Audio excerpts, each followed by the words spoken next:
A single father found a woman crying in the supermarket and discovered that she was also a single mother. As a romance blossomed between them, secrets came to light and their lives changed forever. A story of love and overcoming that will touch your heart. Subscribe to the channel, leave a like, and comment where you are watching from.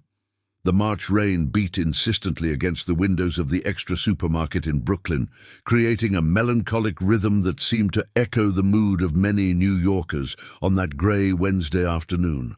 The characteristic smell of rain in the city, a mix of wet asphalt, bus exhaust, and the damp earth from the few patches of greenery that resisted the concrete, mingled with the artificial aroma of cleaning products emanating from the store.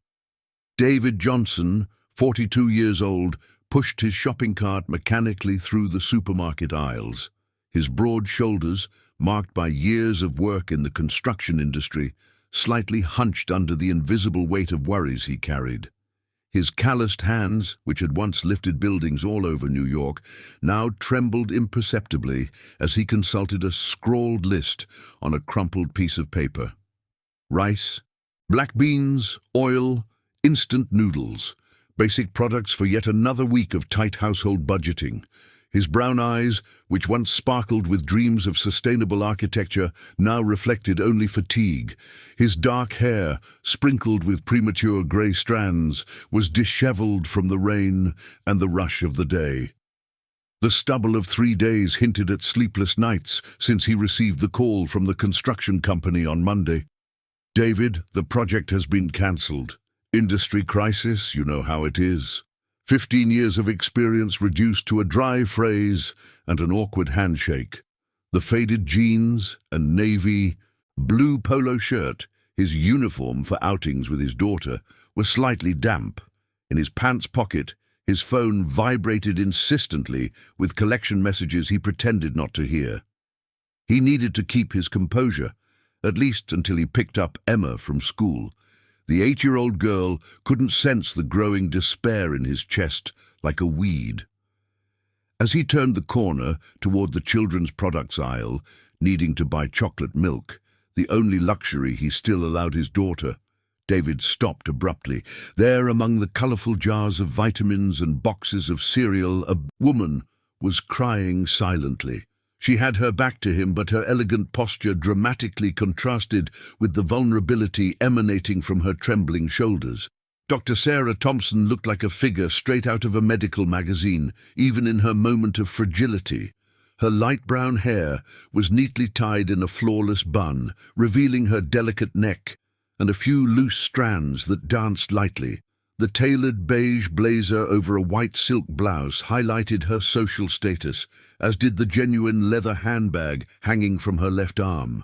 Her manicured nails, the discreet Swiss watch on her wrist, and the low-heeled designer shoes spoke of a life where money was not an issue, but none of that mattered at that moment.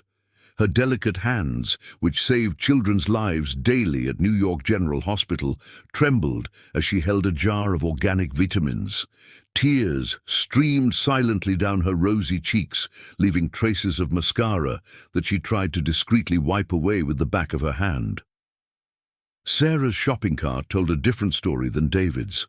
Organic products, imported fruits, lactose-free yogurt, specialty cookies. Each item carefully selected for the specific needs of her 6-year-old son, Lucas, who faced the challenges of the autism spectrum. But at that moment, even all her medical training and financial resources seemed insufficient in the face of the rejection she had just faced. David observed the scene for a few seconds, his heart tightening with a compassion he hadn't felt in a long time. There was something in the vulnerability of that stranger that resonated with his own pain. Perhaps it was the paternal instinct, developed over 3 years of single parenting, or simply the basic humanity that still resisted within him, despite all the hardships. Without hesitation, he approached, slowly, trying not to startle her. His steps were cautious, like when he approached Emma during her nighttime nightmares. The woman didn't initially notice him, lost in her own tormenting thoughts. When she finally felt his presence, She turned slightly, revealing swollen green eyes from crying. "Sorry to bother you," David said softly, his hand already reaching for the tissue he always carried in his back pocket. It was a habit developed since Emma began having anxiety attacks after her mother left. "I noticed you are, well, if you need a tissue." Sarah looked at him for a moment, surprised by the unexpected kindness.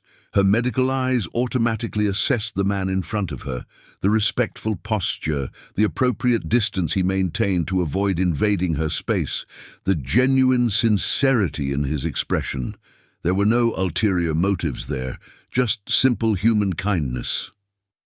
"Thank you," she murmured, accepting the tissue with trembling fingers.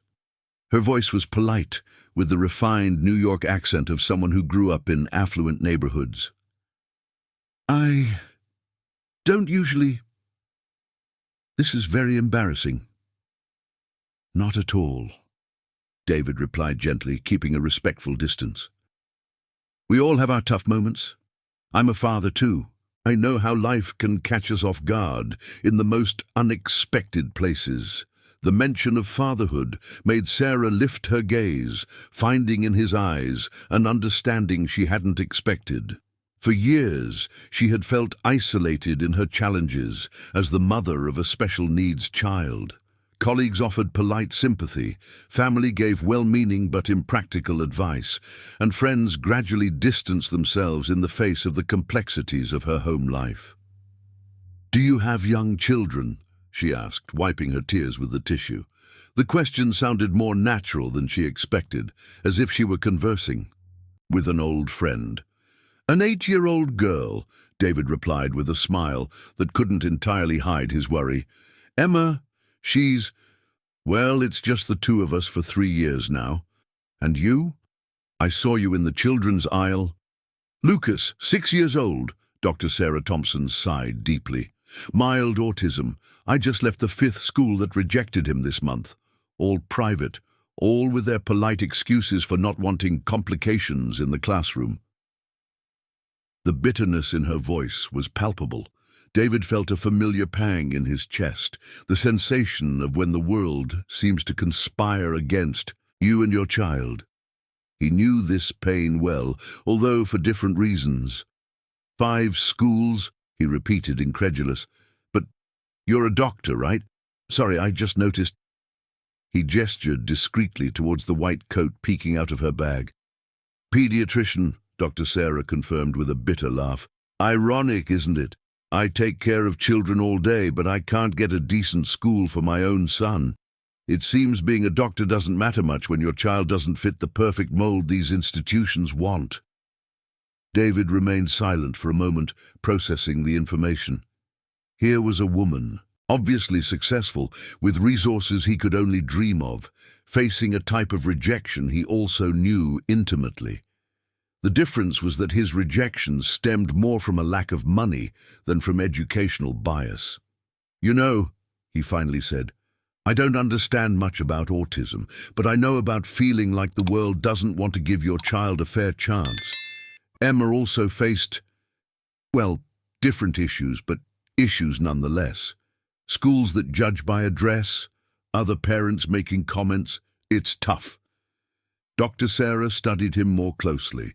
There was something comforting in the raw honesty of this stranger. No medical platitudes, no attempts to minimize her pain with motivational cliches, just a mutual recognition that being a single parent was a journey filled with unexpected obstacles. "You said it's just you two for 3 years?" she asked, curious despite herself. Emma's mother, she wasn't prepared for motherhood, David explained, choosing his words carefully. "Some people find out too late that having kids isn't what they imagined.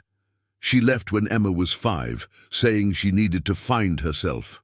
I don't blame her completely, but—" He didn't finish the sentence, but Dr. Sarah understood what was left unsaid. The abandonment, the confusion of a small child trying to understand why her mother was no longer there. The lonely nights trying to be both father and mother at the same time. It was a territory all too familiar. Lucas has never met his father, she said, surprising herself with the ease of the confession. When I found out I was pregnant, he said he wasn't ready for complications. When Lucas was diagnosed at 3, well, let's just say I knew I made the right choice staying alone. The conversation flowed naturally between them, creating an unlikely bubble of intimacy. Amidst the noisy supermarket, other shoppers hurried past, pushing carts and checking lists, oblivious to the meaningful encounter happening among the shelves of baby products. David glanced at her cart again, noticing the extreme care in the selection of each item. "You know his needs well," he observed. "That must have taken a lot of study, a lot of care." 3 years of trial and error, Dr. Sarah admitted. "I'm a doctor, but being a mother to an autistic child, that's not something anyone teaches in medical school. Every day is a new learning experience, a new adaptation, and just when you think you've understood the pattern, everything changes again." The frustration in her voice was tangible. David recognized that tone, the same one he used when explaining to Emma why he couldn't buy the toys she saw on TV, or when trying to make her understand why her mother didn't call on her birthday. "Emma has nightmares," he shared unexpectedly, "since her mother left. Some nights she wakes up screaming, looking for someone who isn't there anymore. I sit on the edge of her bed, sometimes all night, just so she knows someone stayed." The image struck Dr. Sarah deeply. She could visualize this kind man patiently sitting beside the bed of a scared little girl, offering the only thing he could give, his constant presence. "Lucas has very specific routines," she replied, building a bridge of understanding between their experiences. "If anything goes off pattern, he panics. I've even cancelled surgeries because the babysitter got sick and he couldn't handle a substitute. My colleagues think I'm too permissive, but they don't understand it's not a tantrum, it's how his brain processes the world." David nodded in understanding. "People judge because they don't live the situation. It's easy to give advice. When you go home to find your normal life waiting." They continued talking, losing track of time. The rain outside seemed to have let up, but neither of them noticed. They were discovering, to their own surprise, that finding someone who truly understood their daily struggles was like finding an oasis in the desert of single parenthood. "Well," David finally said, checking his simple wristwatch, "I need to pick up Emma from school in 20 minutes. But it was really nice talking to someone who understands." "It was for me too," Dr. Sarah replied sincerely. "Thank you for the tissue and for the conversation. It's been a while since I felt so understood." They parted with a gentle handshake, each heading towards different aisles of the supermarket. But both carried with them the comforting feeling that they were not completely alone in their journeys. Sometimes life offers exactly what we need in the most unexpected moments. The following Wednesday, David arrived at the supermarket at exactly 5:30 in the afternoon. Not that he was looking for anyone specific.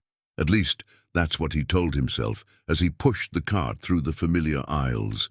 He had managed to get a few days of work on a home renovation in Queens, heavy work that had earned him some crumpled bills in his pocket and the hope of at least another week of financial stability. The supermarket was bustling at that hour. Office workers from nearby buildings rushed in for quick shopping before facing the New York traffic. Hurried mothers juggled heavy bags with impatient children, and retirees took advantage of the end of rush hour to find deals.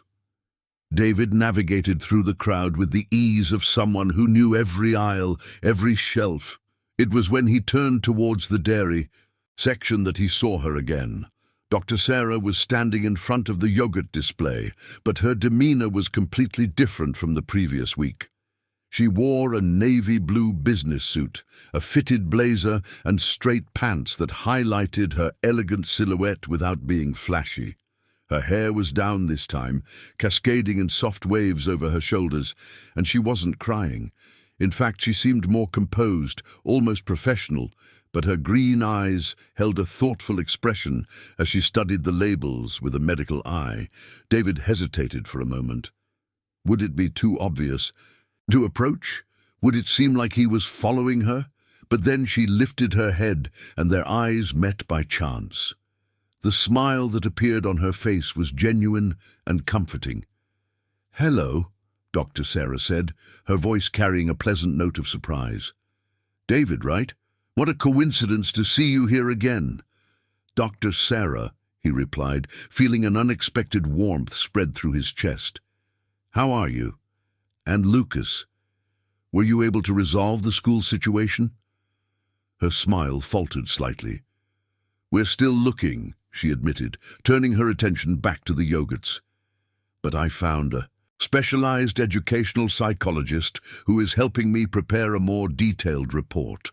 Maybe that will convince some institution to give him a chance." David noticed the forced determination in her voice, the kind of optimism you practice in front of the mirror until you almost believe it. He was familiar with that feeling. "And you? How are things at work?" she asked, genuinely interested. "I managed to get a few days on a renovation," David replied, trying to keep a casual tone.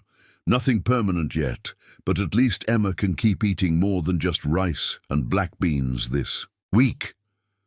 The raw honesty of his answer made Dr. Sarah stop pretending to study labels. She looked directly at him, and he saw in those green eyes an understanding that went beyond polite sympathy. It was a mutual recognition of the daily struggle they both faced, each with their own battles. "You know," she said hesitantly, "I know we barely know each other, but would you like to grab a coffee? There's a bakery just around the corner, Corner Bakery. They make excellent espresso and toasted bread that reminds me of my childhood." David felt a mix of surprise and apprehension. I need to pick up Emma from school in an hour," he said, checking his watch, "but I think there's time for a quick coffee." "Perfect," Dr. Sarah smiled. "I also have to pick up Lucas at the Child Development Center at 7. He has occupational therapy on Wednesdays." They finished their shopping in companionable silence, each respecting the other's pace.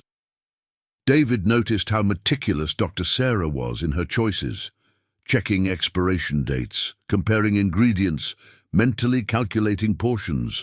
There was something touching about seeing a doctor apply the same scientific rigor to her child's nutritional needs that she surely applied to her patients. The Corner Bakery was exactly the kind of establishment that bravely resisted the modernization of Brooklyn. Yellowed formica tables, painted metal chairs that had seen better days, and the unmistakable aroma of strong coffee mixed with freshly baked sweetbread. Mrs. Conception, the grey-haired Portuguese owner, always with her hair tied in a tight bun, greeted Dr. Sarah with the familiarity of years of patronage. "Dr. Sarah, how are you, my dear? And Lucas?" the lady asked with a thick Porto accent. "He's doing well, Mrs. Conception, thank you. He asked about your custard tarts yesterday," Dr. Sarah replied with genuine warmth. "This is David, a friend."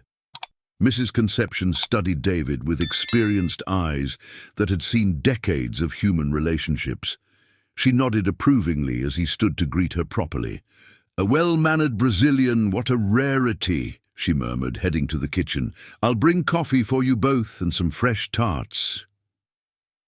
Sitting at a table near the window where they could observe the activity on Teodoro Street, David and Dr. Sarah found themselves in a conversation that flowed with surprising ease.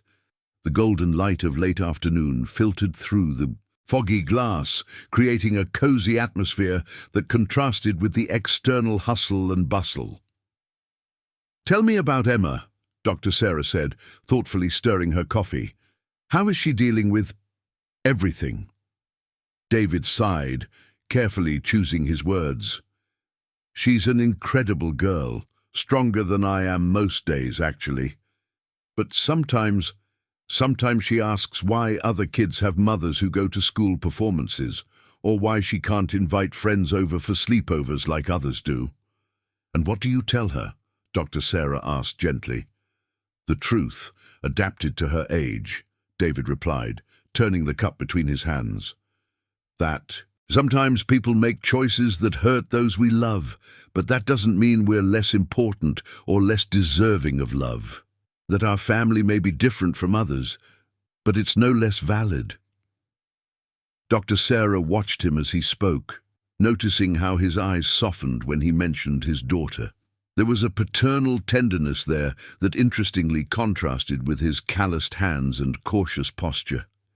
It was evident that Emma was the absolute center of his world. "You're a good father," she said simply. "I'm trying," David admitted. "Some days are better than others. And you? How does Lucas deal with being different?" Dr. Sarah fell silent for a moment, watching the steam rise from her cup. "He doesn't fully understand yet that he's different. To him, the world is just a strange and noisy place. He has his routine, his internal rules, and when everything works within that structure, he's the happiest and most creative child you can imagine." "But when it doesn't work?" David asked gently. "When it doesn't work," Dr. Sarah Thompson sighed deeply. "It's like the world is ending, screaming, crying. Sometimes he hurts himself without realizing it. In those moments, I feel like the most incompetent mother on the planet, even knowing technically that it's part of his condition." David Johnson nodded understandingly. "Emma has panic attacks. They started after her mother left. Suddenly, she begins to hyperventilate, says she can't breathe, that everyone is going to abandon her. The first time it happened, I almost took her to the hospital thinking it was something physical." "And how do you help her now?" Dr. Sarah leaned slightly forward, genuinely interested. "I learned some breathing techniques online," David confessed with a shy smile. "Nothing too scientific, but it works. We sit on the living room floor, I play some soft music, and we do breathing exercises counting to 10. Sometimes it takes 5 minutes, sometimes an hour, but it always works." Dr. Sarah studied him with a new expression. Here was a man without medical training, without resources for specialized therapists, who had intuitively developed techniques that she recognized as valid and effective. There was a practical wisdom in his fatherhood that went beyond any degree. "Have you ever thought about studying child psychology?" she asked impulsively. "Or occupational therapy? You have a natural instinct for it." David laughed, but not bitterly. "My dream has always been architecture, sustainable architecture specifically. I wanted to design homes that worked with nature, not against it. But dreams don't pay the bills, right? And Emma needs financial stability more than she needs a dreamy dad." "Why not both?" Dr. Sarah asked, surprising herself with her own boldness. "Why not stability and dreams?" "Because," David replied realistically, "going back to school means not working for 4 years. It means depending on, well, on whom? I don't have family to support me, and Emma can't live on air while I chase degrees."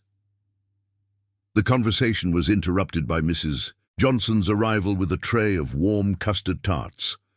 "To sweeten the conversation," she said with a knowing smile before discreetly returning to the counter. "Lucas would love these tarts," Dr. Sarah commented, trying one. "He has an obsession with cinnamon sweets. It's one of the few things that calms him when he's anxious." "Emma is addicted to chocolate truffles," David shared, relaxing slightly. "Every Sunday we make truffles together. She insists on licking the bowl, even when I tell her it's not hygienic. But seeing that smile, it's worth any concern about bacteria." They laughed, and at that moment, the tension they both constantly carried seemed to decrease a few degrees. It was comforting to talk to someone who understood the small joys and constant worries of single parenthood. "You know," Dr. Sarah said hesitantly, "I know it might sound strange, but it would be interesting if the kids met someday. Lucas doesn't have many friends. In fact, he doesn't have any friends at all. And it seems like Emma and he could, well, understand each other. David considered the suggestion carefully. Emma also has difficulty making friends. Other kids sometimes treat her differently because she doesn't have a mother, or because our clothes aren't trendy. It would be good for her to meet someone who is also, well, different. How about a meet-up at the park? Dr. Sarah suggested. Saturday morning at Central Park? It's a neutral environment. There's plenty of space if someone needs some time alone, and there's that inclusive playground area. Emma would love that, David agreed, feeling a mix of nervousness and anticipation. She gets bored on weekends when I don't have money for special outings. They exchanged phone numbers, and when they said goodbye outside the bakery, both felt that something had changed. It wasn't romance, not yet, but it was connection. It was the possibility that maybe, just maybe, they didn't have to face all the challenges completely alone. As David rode his used motorcycle toward Emma's school, he couldn't stop thinking about how easily he had talked with Dr. Sarah. It had been a long time since someone had asked about Emma with genuine interest, since someone had listened to him talk about his abandoned dreams without judgment. Dr. Sarah, for her part, drove her Civic through the traffic of Teodoro Street with an involuntary smile on her lips. There was something comforting about discovering that she wasn't alone in her daily struggle. David had a quiet strength that she admired, a dedication to his daughter that resonated with her own devotion to Lucas. Neither of them admitted, not even to themselves, that they had chosen to shop at the same supermarket at the same time, secretly hoping for another casual encounter. Sometimes, the best relationships begin not with dramatic passion, but with the simple gratitude of finding someone who understands your journey. Central Park on a Saturday morning in April was a symphony of urban life trying to reconnect with nature. Families spread out on the still, damp lawns from the morning dew. Cyclists took advantage of the cooler early hours for their workouts, and the distant sound of traffic mixed with children's laughter and happy barks from dogs on their morning walks. David arrived 15 minutes earlier than planned, pushing Emma on her pink bicycle, a triumph of months of strict savings. The 8-year-old bounced with excitement beside him, her brown hair tied in 2 braids that swayed with each animated step. She wore her best outfit, a yellow top with a butterfly print and a denim skirt that Mrs. Johnson, the retired neighbor, had embroidered with small flowers. "Dad, are you sure they're coming?" Emma asked for the 5th time in 10 minutes, her brown eyes, just like her father's, shining with a mix of anxiety and hope. "What if they don't like me? What if I say something wrong?" David knelt down to her level, his large hands enveloping his daughter's small shoulders. "Remember what we always talk about when meeting new people?" he said with the patience he had perfected over the years. "You just need to be yourself. Emma, I know, is smart, caring, and funny. Anyone who can't see that doesn't deserve your friendship." "But what if Lucas is very different?" Emma asked, nervously chewing on the end of one of her braids. "You said he is special, but I don't know how to play with special kids." "Lucas is special in the same way that you are special," David explained gently. "Remember when you get really nervous in loud places? Lucas does too. Remember when you need some time alone after a tough day at school? Lucas needs that too. The difference is that he might need those things a little more than you." Emma nodded seriously, processing the information with the solemnity that children reserve for important matters. "And what about Dr. Sarah? Will she like me even though I'm not rich like her?" The question hit David like a punch in the stomach. How could he explain to an 8-year-old that a person's worth isn't measured by their bank account? How could he protect her from the early awareness of social differences she was beginning to perceive? "Emma, look at me," he said, gently lifting his daughter's chin. "Sarah is a doctor because she studied hard and worked diligently, just like Daddy works hard in construction. Money doesn't make anyone a better or worse person. What matters is how we treat others, how we care for those we love, and whether we try to do good in the world. Like you do with me, Emma asked with the devastating simplicity of childhood. Exactly like I do with you, David confirmed, feeling his eyes sting slightly. And like Sarah does with Lucas. We are parents who love our children very much, and that makes us equal in what truly matters. They were interrupted by the sound of a soft honk. Sarah was approaching in her silver Honda Civic, carefully driving through the parking lot. Even through the windshield, David could see she was nervous. Her hands gripped the steering wheel with unnecessary force, and she checked 3 times to see if she had parked within the lines. Lucas was in the back seat, in his car seat, watching intently out the window. He was a handsome child, with light blonde hair and blue eyes that seemed to register every detail of the surroundings. He wore a navy blue t-shirt with a planet print and beige shorts, both clearly brand name but chosen carefully for his comfort. Sarah got out of the car, wearing a pastel midi dress that managed to be elegant without being ostentatious, clearly a thoughtful choice for a park date. Her hair was tied back in a practical ponytail, and she wore white sneakers instead of her usual heels. Still, there was a natural air of refinement in her movements that contrasted with the casual atmosphere of the park. "Sorry for the delay," she said as she approached, her voice carrying a note of anxiety that mirrored David's. Lucas had to reorganize his toys in the car 3 times before we could leave the house. Changes in routine are complicated. "No problem at all," David replied, noticing how Emma was slightly hiding behind his legs. "Lucas, this is Emma's dad. You can call me Uncle David if you want." Lucas waved briefly, but his eyes immediately fixed on Emma. He studied her with the characteristic intensity of children on the autism spectrum, as if he were mentally cataloguing every detail. The length of her braids, the color of her shirt, the way she leaned against her father's leg. "Hi, Lucas," Emma said in a small but polite voice. "I'm Emma. Your hair is really nice. It looks like the hair of the prince from the Frozen movie." Lucas smiled, a small but genuine smile.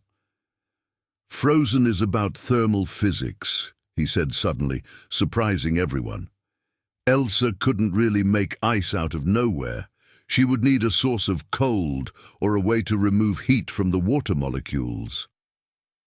Emma blinked a few times, processing the information.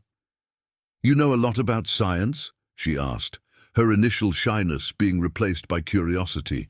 "Lucas loves science," Sarah explained softly, "especially astronomy and physics. He knows the names of all the constellations visible in New York." "That's amazing!" Emma exclaimed, her eyes lighting up. "I love stars too.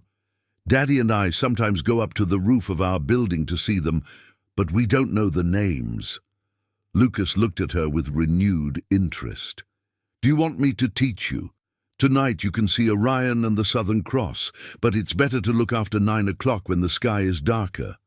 And so, with the surprising ease of childhood, a friendship began to form. The children headed to the playground, maintaining a respectful distance, but animatedly discussing planets and stars.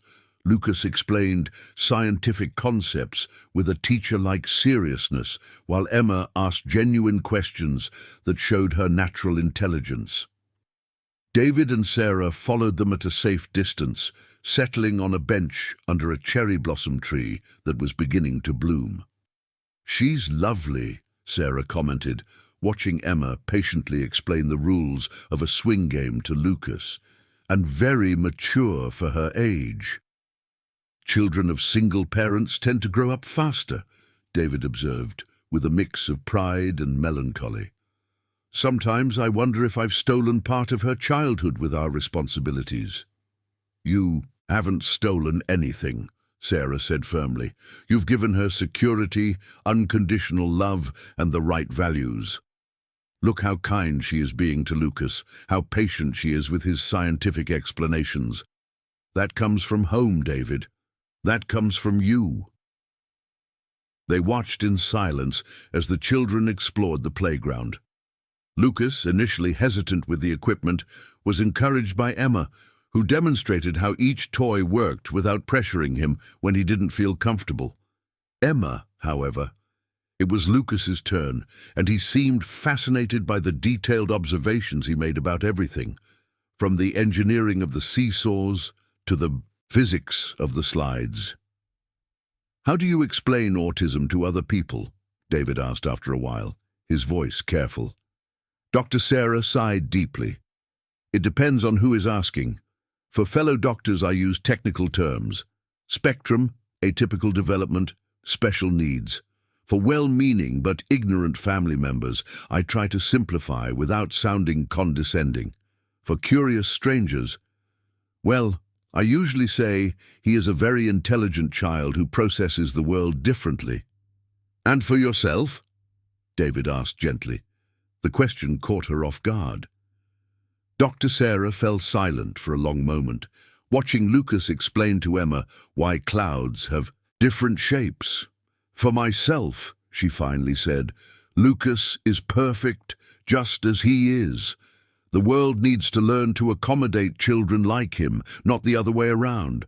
But that doesn't make it any less frustrating when I see other kids doing things that seem impossible for him, or when I realize he might be missing out on experiences because of his limitations." "Like what?"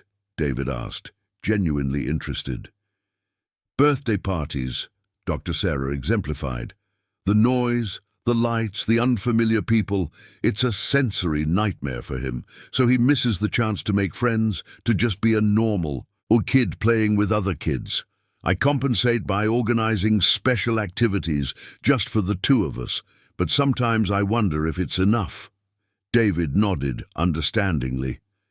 "Emma misses out on things too, not because of special needs, but due to financial limitations. She's never had a real birthday party, never traveled to the beach, never had dance lessons like her friends. I try to make up for it with attention and quality time, but you wonder if it's enough," Dr. Sarah completed. "Exactly." They remained in companionable silence, united by the universal guilt of parents who always question if they are doing their best. In the distance, Emma had convinced Lucas to try the smaller slide, and both went down laughing. Lucas with his controlled and precise laughter, Emma with carefree giggles that echoed through the park. "Look at that," Dr. Sarah murmured, pointing discreetly. "It's been months since I've seen Lucas so relaxed with another child." "Emma seems different too," David observed. "More confident, less worried about saying the wrong thing. It's as if she feels she doesn't have to be perfect with him." "Maybe it's because they both know what it's like to be different," Dr. Sarah suggested. "Not in the same way, but they both understand the feeling of not fitting perfectly into the mold the world expects." The observation was interrupted as the children came running back, their cheeks flushed from exercise and wide smiles. "Uncle David!" Lucas exclaimed, using the title for the first time. "Emma said you guys make brigadeiro every Sunday. Can I learn? I really like math, and recipes are just applied math." David laughed, delighted by the boy's scientific enthusiasm. "Of course, next Sunday, if your mom allows, you can come make brigadeiro with us. Emma can teach you her technique of licking the pot." "But that's not hygienic," Lucas said seriously, making Emma laugh. "That's why it's delicious," she explained with the undeniable logic of childhood. Dr. Sarah and David exchanged amused glances. Something special was happening there, a chemistry between the families that neither adult had anticipated. The differences, social, financial, developmental, seemed to dissolve in the face of genuine human connection. "How about we have lunch together?" Dr. Sarah suggested impulsively. "I know a family restaurant nearby, a quiet place with no loud music. Lucas feels comfortable there." David hesitated, mentally calculating the money he had in his pocket. I wasn't prepared for... My treat, Dr. Sarah gently interrupted, noticing his hesitation. Please, it's rare for Lucas to make a new friend, and I'd like to celebrate. The generosity of the gesture touched David deeply, but it also heightened his acute awareness of the differences between them. How to navigate a friendship, or was it something more, when financial resources were so unequal? Thank you, he finally said, deciding that the joy of the children was worth more than his pride. But next time I'll treat. It may not be a fancy place, but I'll do a barbecue on the terrace that Emma guarantees is better than any restaurant. I accept, Dr. Sarah smiled. Lucas loves barbecue, and I would love to see that terrace where you guys watch the stars. As they walked toward the cars, the children running ahead in an elaborate game involving planets and gravitational orbits, David felt something he hadn't experienced in a long time. Hope. Not just the basic survival hope that motivated him daily, but hope that perhaps life could offer more than just getting through one day after another. Dr. Sarah, watching how easily Lucas interacted with Emma, felt a similar emotion. For years, she had convinced herself that she and Lucas were a complete team, that they didn't need anyone else. But seeing her son laugh with another child, witnessing the natural patience David showed toward Lucas's quirks, she began to imagine what it would be like to have partners on this journey. Neither admitted yet that they were falling for each other. It was too early, too risky.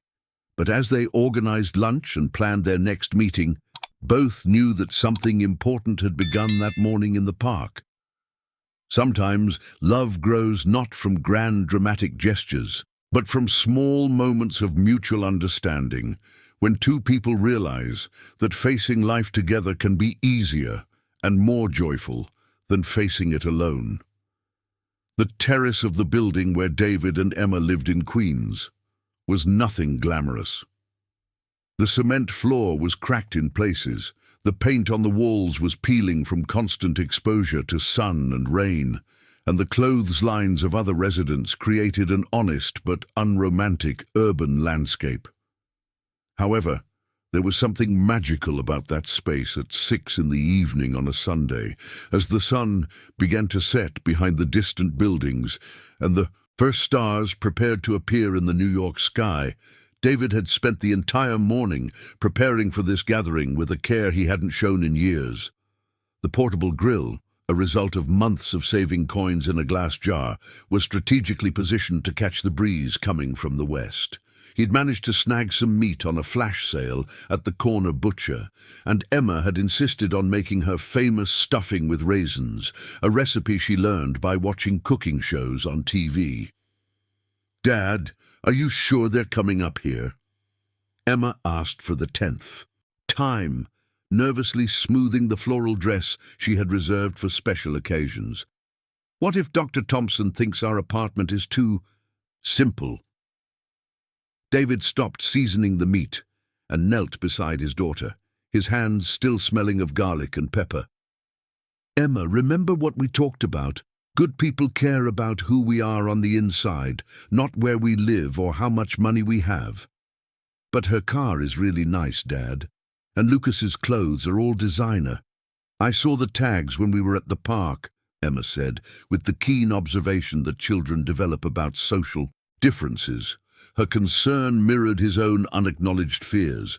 David had spent the entire week questioning what he was doing. How could he sustain a friendship, much less something romantic, with a woman whose financial reality was so distant from his? But then he remembered Dr. Thompson's genuine smile when Lucas and Emma played together, the way she listened to him talk about his architectural dreams without a hint of condescension, and decided it was worth a try. "Tags don't make a person better or worse, sweetheart," he said gently. "Lucas is cool because he's smart and curious, not because his clothes are expensive. And Dr. Thompson is special because she's kind and takes good care of Lucas, just like I take care of you." The intercom echoed through the apartment, interrupting his thoughts. A few minutes later, David heard cautious footsteps in the hallway leading to the terrace. Dr. Thompson appeared first, carrying a cooler and visibly impressed by the panoramic view from the 10th floor. "Wow," she murmured, approaching the safety railing. "You can see the whole city from here?" "It's beautiful, David," Lucas soon followed, his blue eyes immediately cataloguing every detail of the new environment. He wore a dinosaur, t-shirt and denim shorts, clearly expensive clothes chosen for comfort. He carried a small backpack that David suspected contained safety items in case the boy felt overwhelmed. "Hi, Emma," Lucas waved enthusiastically. "I brought my small telescope. Dad said we'll be able to see Jupiter tonight." Emma smiled, her anxiety instantly dissolving in the excitement of her friend. "That's cool. Dad said we can stay up later after dinner to look at the stars." Dr. Thompson approached David, who was returning to the grill. She wore a casual outfit, dark jeans and a white cotton top, but even her simplest clothes had a fit and quality that revealed her purchasing power. However, there was a naturalness in her movements that suggested genuine comfort with the environment. "I brought a salad and some wine," she said, lifting the cooler. "I hope you don't mind the wine. It's an Argentine Malbec that Lucas and I enjoy. Well, I enjoy, and Lucas approves because the bottle has a color he considers mathematically pleasing."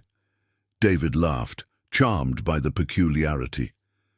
"Lucas has scientific criteria for everything, doesn't he?" "Absolutely everything," Dr. Thompson confirmed, watching her son explain to Emma why he had positioned the telescope at a specific angle. "Last week he reorganized the entire pantry at home because the packaging wasn't optimized for gravitational efficiency." "And you let him?" David asked, curious about how she navigated her son's special needs. "I've learned that choosing your battles is essential," Dr. Thompson explained, accepting the glass of wine he offered. "If reorganizing the pantry makes him happy and doesn't hurt anyone, why not? I save my energy for really important issues, like brushing teeth or using a seatbelt." David nodded understandingly, but a part of him wondered what it would be like to have enough resources to allow a child to reorganize pantries full of food. Emma had never had the opportunity to be picky about organization because there simply wasn't enough to organize. The social tension intensified when Lucas, exploring the terrace, made an innocent yet devastating observation. "Emma, why don't you guys have a real grill like ours? This one is really small." The silence that followed was awkward. Emma looked at her father, confused about how to respond.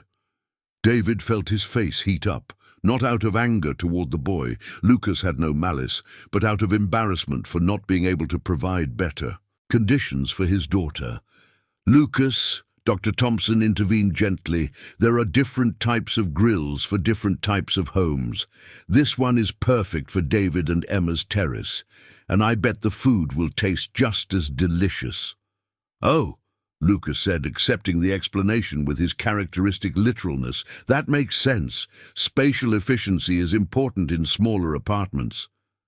Emma, however, had picked up on the underlying tension. "Dad, is our grill not good enough?" she asked in a small voice. "Our grill is perfect for us," David replied firmly, kneeling to be at eye level with his daughter.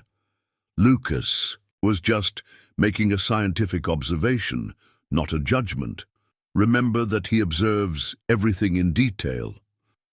The situation was superficially resolved, but it planted a seed of discomfort that would grow throughout the evening. David became more aware of every modest aspect of his environment: the borrowed plastic furniture from the neighbor, the absence of a proper dining table, the decent sound, the view that, although beautiful, included other simple buildings and some shanties from the nearby neighborhood. Dr. Sarah Thompson, in turn, began to notice how her references automatically presumed resources that David Johnson did not have. When she suggested that the families take a trip together to an observatory in Aspen, or when she casually mentioned an expensive restaurant where she could take Lucas to celebrate a school achievement, she saw David's expression close slightly. The dinner was delicious. David truly had a talent for seasoning and timing, but the conversation flowed with less naturalness than in previous meetings. Both were overly cautious, trying to avoid topics that highlighted their socio-economic differences. The tension peaked when Lucas, fascinated by David's basic telescope, a birthday gift from previous years, commented that his mother had promised him a high-end telescope for his next birthday. The innocent comment cruelly highlighted the difference between gifting a child a telescope worth $2,000 versus one worth $200. "That's cool, Lucas," Emma said politely, but David noticed how she looked at her own telescope with new eyes, suddenly aware of its limitations. Later, when the children were absorbed in stargazing and Dr. Sarah and David were washing the dishes in the small kitchen, the tension finally exploded. "David, can I ask you something?" Dr. Sarah said hesitantly, drying a plate. "Do you feel uncomfortable when we're together? It seems like you've been more distant today." David stopped washing the glasses, his hands motionless in the soapy water. "It's not discomfort with you," he finally said. "It's complicated, Dr. Sarah. Our realities are very different." "Different how?" she asked, although she knew the answer. "Different like you casually mentioning restaurants where I would spend an entire week's budget," David replied, with more honesty than he intended. "Different like Lucas having toys that cost more than my monthly salary. Different like me worrying if I can pay the electricity bill while you worry about which private school is best for your child." Dr. Sarah fell silent, absorbing the raw reality of his words. "I didn't mean—" "You didn't mean anything," David gently interrupted her. "You didn't do anything wrong. It's just that sometimes I wonder if I'm being irresponsible, exposing Emma to a world that I will never be able to give her, and exposing you to limitations that you've never had to consider." "Do you think I care about money?" Dr. Sarah asked, her voice carrying a mix of hurt and indignation. "Do you think I'm here for what reason? For sociological curiosity?" "I don't know why you're here," David admitted, finally turning to look at her. "Your world is full of successful doctors, people who can offer Lucas opportunities that I can't even imagine. Why would you choose to complicate your life with someone like me?" The question hung between them like smoke from a barbecue, acrid and persistent. Dr. Sarah studied him for a long moment, her green eyes reflecting a mix of understanding and frustration.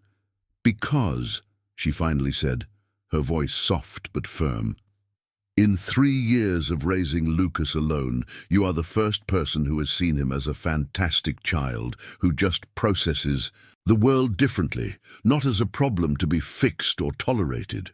Because when you talk about Emma, I see a father who would give anything for his daughter, and that is more attractive than any bank account. Because when we talk, you really listen to me, not just wait for your turn to speak." David felt something loosen in his chest. "Dr. Sarah."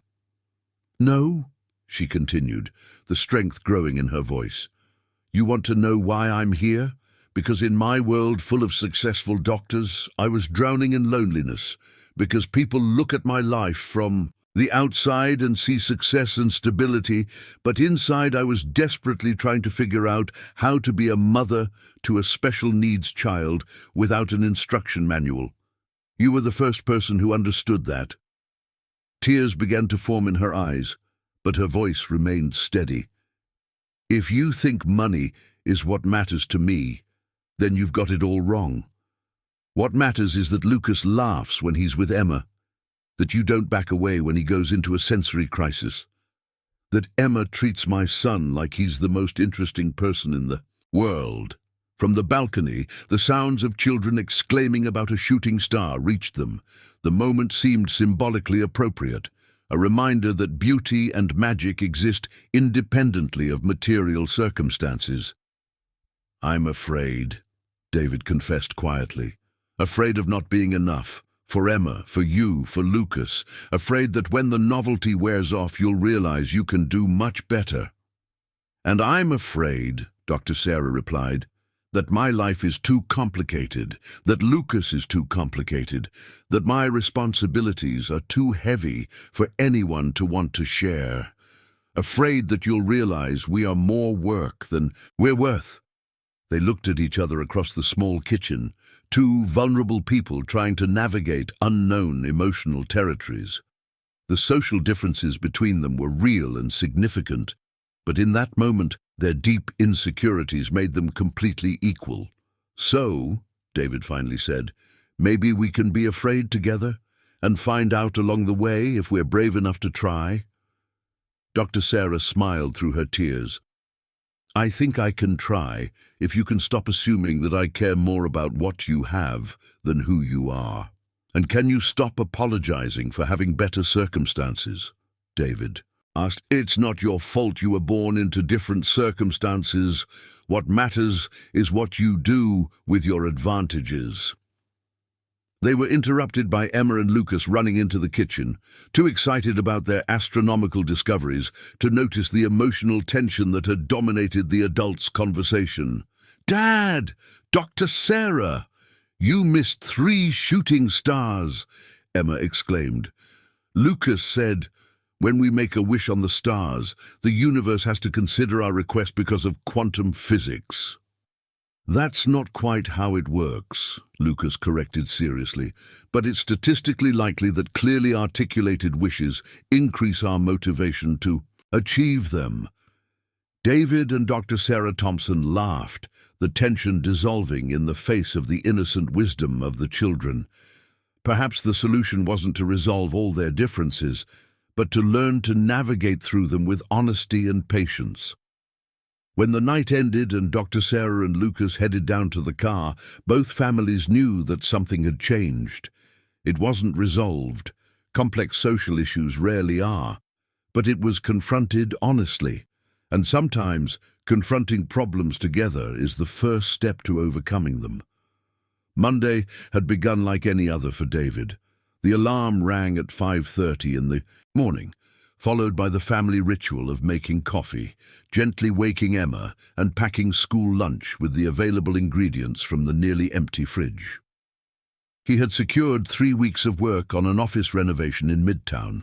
Not sustainable architecture, but it paid the bills and allowed Emma to continue her math tutoring classes. He was in the middle of a wall that needed to be demolished when his cell phone rang. The number was unknown, but something in the sequence of digits felt vaguely familiar. Hello, David. It's Jessica. The hammer almost slipped from his hands. Jessica, the ex-wife, who had left 3 years ago in search of herself, leaving a letter explaining that she wasn't ready to be a mom, that she needed time to figure out who she really was. The woman who had promised to call Emma every Sunday and stopped after 3 awkward attempts. The woman whose abandonment had shattered the heart of a 5-year-old girl and forced David to become both father and mother simultaneously. Jessica, he repeated, his voice automatically becoming cautious.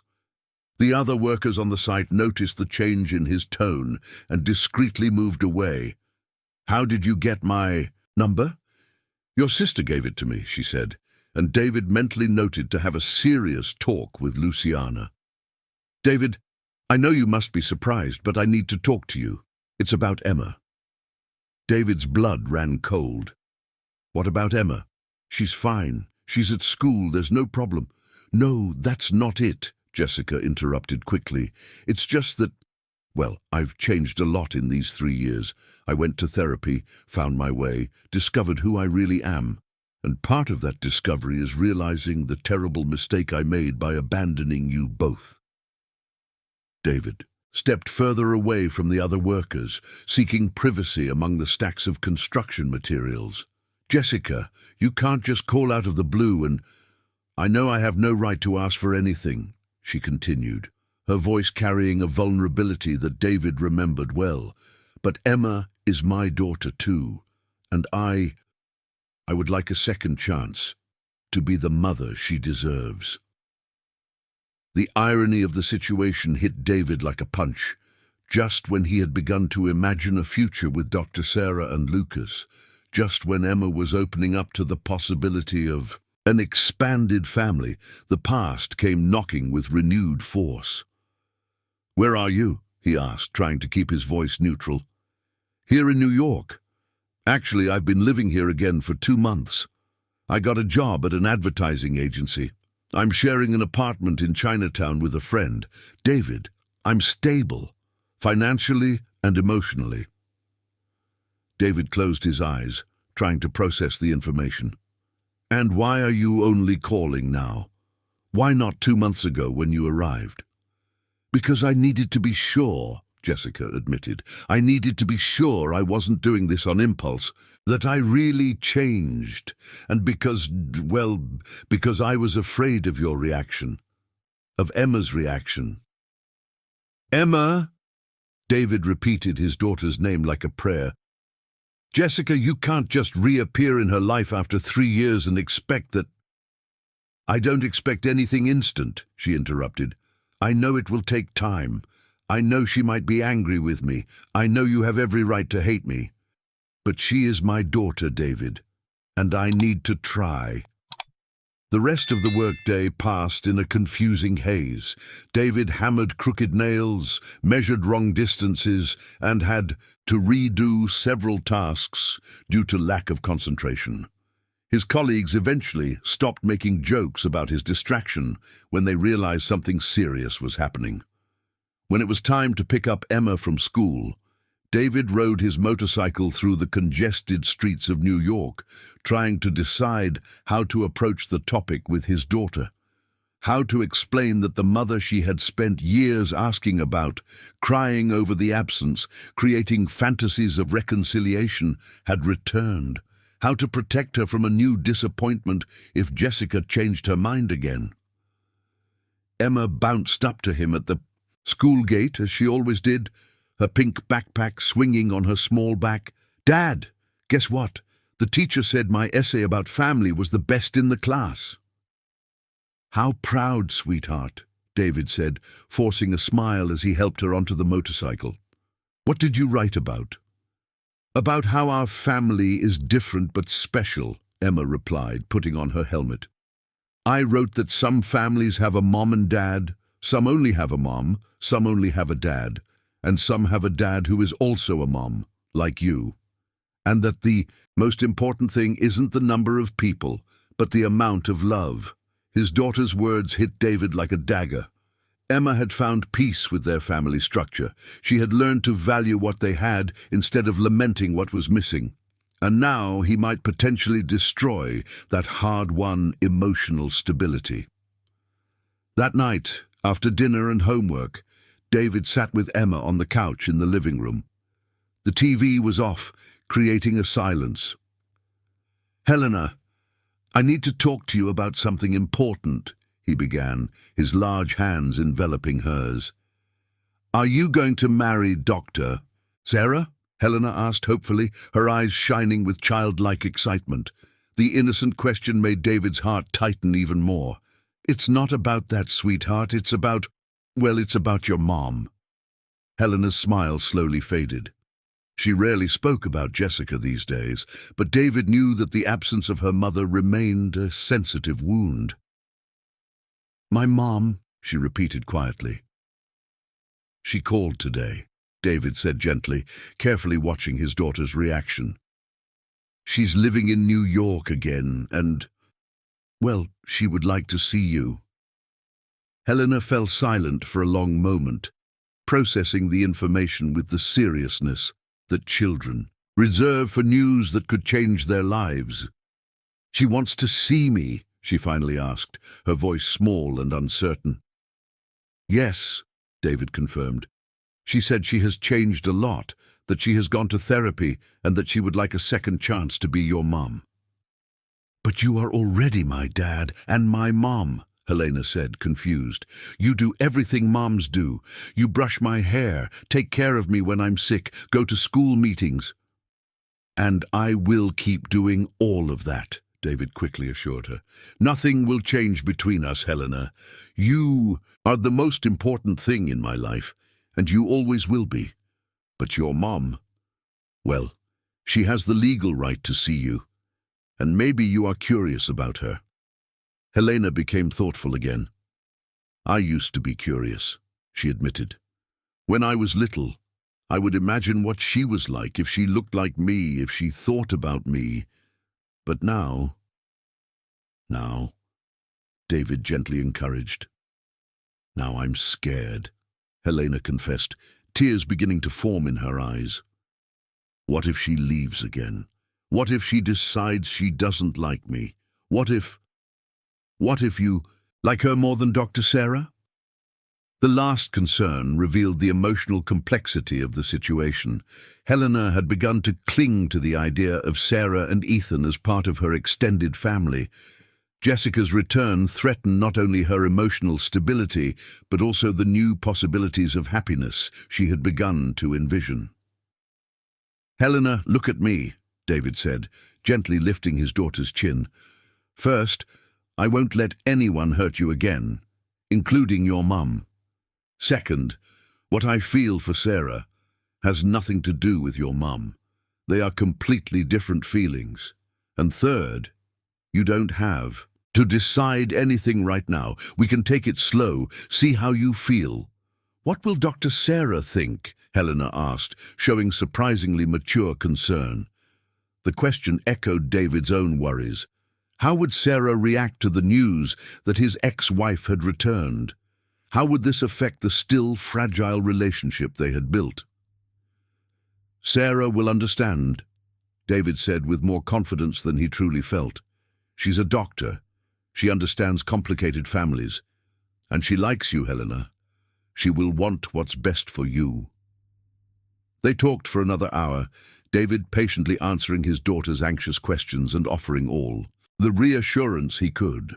When he finally put her to bed, Helena had agreed to at least consider meeting Jessica, but under strict conditions. David would be present, it would be in a neutral place, and Helena could stop the meeting at any time if she felt uncomfortable. After Helena fell asleep, David found himself nervously pacing the small living room, trying to decide when and how to tell Sarah about Jessica's return. They had talked every day since the dinner on the balcony, sweet texts and phone calls that had become the favorite part of their days. How to introduce such a significant complication into a relationship that was just beginning to blossom? He decided that honesty was the only option. Around 10 at night, when he knew Ethan would already be asleep, David called Sarah. "Hi," she said, and he could hear the smile in her voice. "How was your day? Did Helena like the snack surprise?" "Sarah, I need to tell you something," David said bluntly. The serious tone of his voice immediately alerted her. "What happened? Is everything okay with Helena?" "Helena is fine," he quickly reassured her. "But, well, my ex-wife called today, Jessica. She's, back in New York and wants to see Helena." The silence on the other end of the line stretched long enough for David to start wondering if the call had dropped. "Sarah, are you there?" "I am," she finally replied, her voice carefully controlled. "How long has she been back?" 2 months, apparently.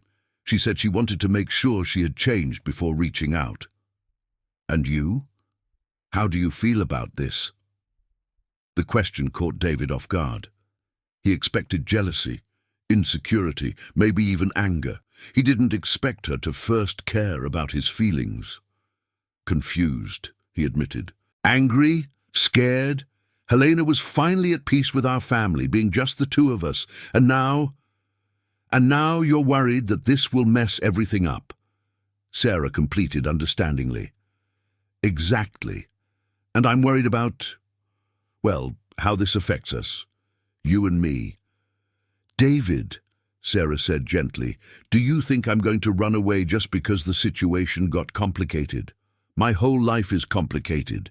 Ethan is complicated. My career is complicated. Our families coming together would be complicated even without ex-wives reappearing. But nothing, she interrupted firmly. The question isn't whether your life has complications. The question is whether you want me to face those complications with you, and if you want to face mine with me. David felt something loosen in his chest. I do, he said. Then let's figure out together how to navigate this, Sarah replied. Helena is your priority, just as Ethan is mine. Let's do what's best for... They'll figure it out and discover the rest along the way. Are you sure? David asked. I'm sure that nothing worth having is simple, said Dr. Sarah Thompson. And I'm sure that you all are worth it. When they ended the call, David felt both grateful and anxious. Dr. Sarah had reacted with more maturity and understanding than he had dared to expect. But he knew that the real tests were yet to come.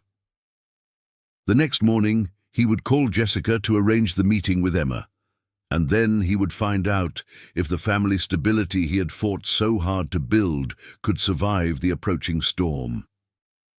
Sometimes, when we think we have finally found our way, life reminds us that no journey is linear. But perhaps it is precisely in those unexpected turns that we discover what we are truly made of. The mall on a Thursday morning had the typical weekday traffic. Retirees walking through the corridors for exercise, mothers with babies enjoying the empty kids area, and college students occupying the food court tables with laptops and books. David had chosen that location precisely for its neutrality, a territory that belonged to no one, where Emma could feel safe and have multiple escape routes if necessary. They arrived 15 minutes early, a deliberate strategy so Emma could familiarize herself with the environment before Jessica arrived. The girl wore her favorite dress, light blue with a unicorn print, a gift that Dr. Sarah had given her the week before, saying that every brave princess needs a lucky dress. Dad, my stomach is making strange noises, Emma said, sitting on the edge of the bench near the central fountain, her legs swinging nervously. It's just nerves, David explained gently, sitting beside her. It's normal to feel nervous before important meetings. Do you want to have a juice before she arrives? Emma shook her head, her brown eyes fixed on the mall's main entrance. What if she doesn't recognize me? What if I don't remember her? What if... Emma, David interrupted softly, placing his large hand over hers. It's okay if it feels strange at first. It's okay if you don't know what to say, or if she doesn't know what to say. It's okay if you both need time to get to know each other again. But what if she decides she doesn't like who I've become? Emma asked, with the devastating vulnerability of childhood. The question hit David in the chest. How could he explain to an 8-year-old that maternal love should be unconditional when her own experience suggested otherwise? Emma, anyone who doesn't like who you are doesn't deserve to be part of your life, he said firmly. You are smart, funny, kind, and brave. If someone can't see that, the problem is with them, not you. It was then that David saw her. Jessica was standing at the entrance of the food court, clearly looking for them. She had changed in the 3 years of absence. Her hair was now shorter, in a modern bob cut that framed her face more maturely. She wore an elegant white blouse and dark jeans, a look that managed to be sophisticated without being intimidating. There was something different about her posture too. Less of the chronic anxiety David remembered, more confidence in her movements. But when her eyes met Emma's, all that composure vanished. Jessica stopped abruptly, bringing her hand to her mouth, and David could see tears forming in her eyes, even from a distance. Emma followed her father's gaze and saw her too. "Is that her?" she asked softly. "That's her," David confirmed. Jessica approached slowly, like someone approaching a wild animal that might flee at any moment. When she was just a few feet away, she stopped completely. "Emma," she said, her voice breaking slightly. Oh my, how you've grown. You are beautiful." Emma studied the woman in front of her with the intensity that children use to assess important situations. "You are my mom," she stated. Not a question, but a factual declaration. "I am," Jessica confirmed, tears now streaming freely down her cheeks. "I am your mother, and I'm so sorry. I'm so sorry for leaving. I'm so sorry for missing so much of your life. I'm so sorry for—" "You can sit," Emma interrupted her, gesturing to the bench next to David. It was a practical gesture, typically hers, avoiding emotional drama and focusing on what was necessary for the moment. Jessica sat down carefully, keeping a respectful distance. David noticed that her hands were trembling slightly. "Thank you," she said. "David, thank you for allowing this." "It's her right," David replied simply, though his tone was guarded. An awkward silence settled between the three of them. Emma watched Jessica with scientific curiosity, cataloguing similarities and differences. Jessica seemed to be struggling between the desire to hug her daughter and the recognition that she no longer had that automatic right. David alternated between protecting Emma and allowing her biological mother the chance she had asked for. "You look like the pictures Dad showed me," Emma finally said. "But your hair is different." "I cut it last year," Jessica replied, unconsciously touching her hair. "Do you like it?" Emma tilted her head, seriously considering the question. "It looks nice on you. It suits your face." The polite but distant response clearly touched Jessica. "You have good manners. Your father raised you very well." "Dad teaches me a lot of things," Emma agreed. "He cooks, does my hair for school, helps me with homework, and always stays with me when I have nightmares."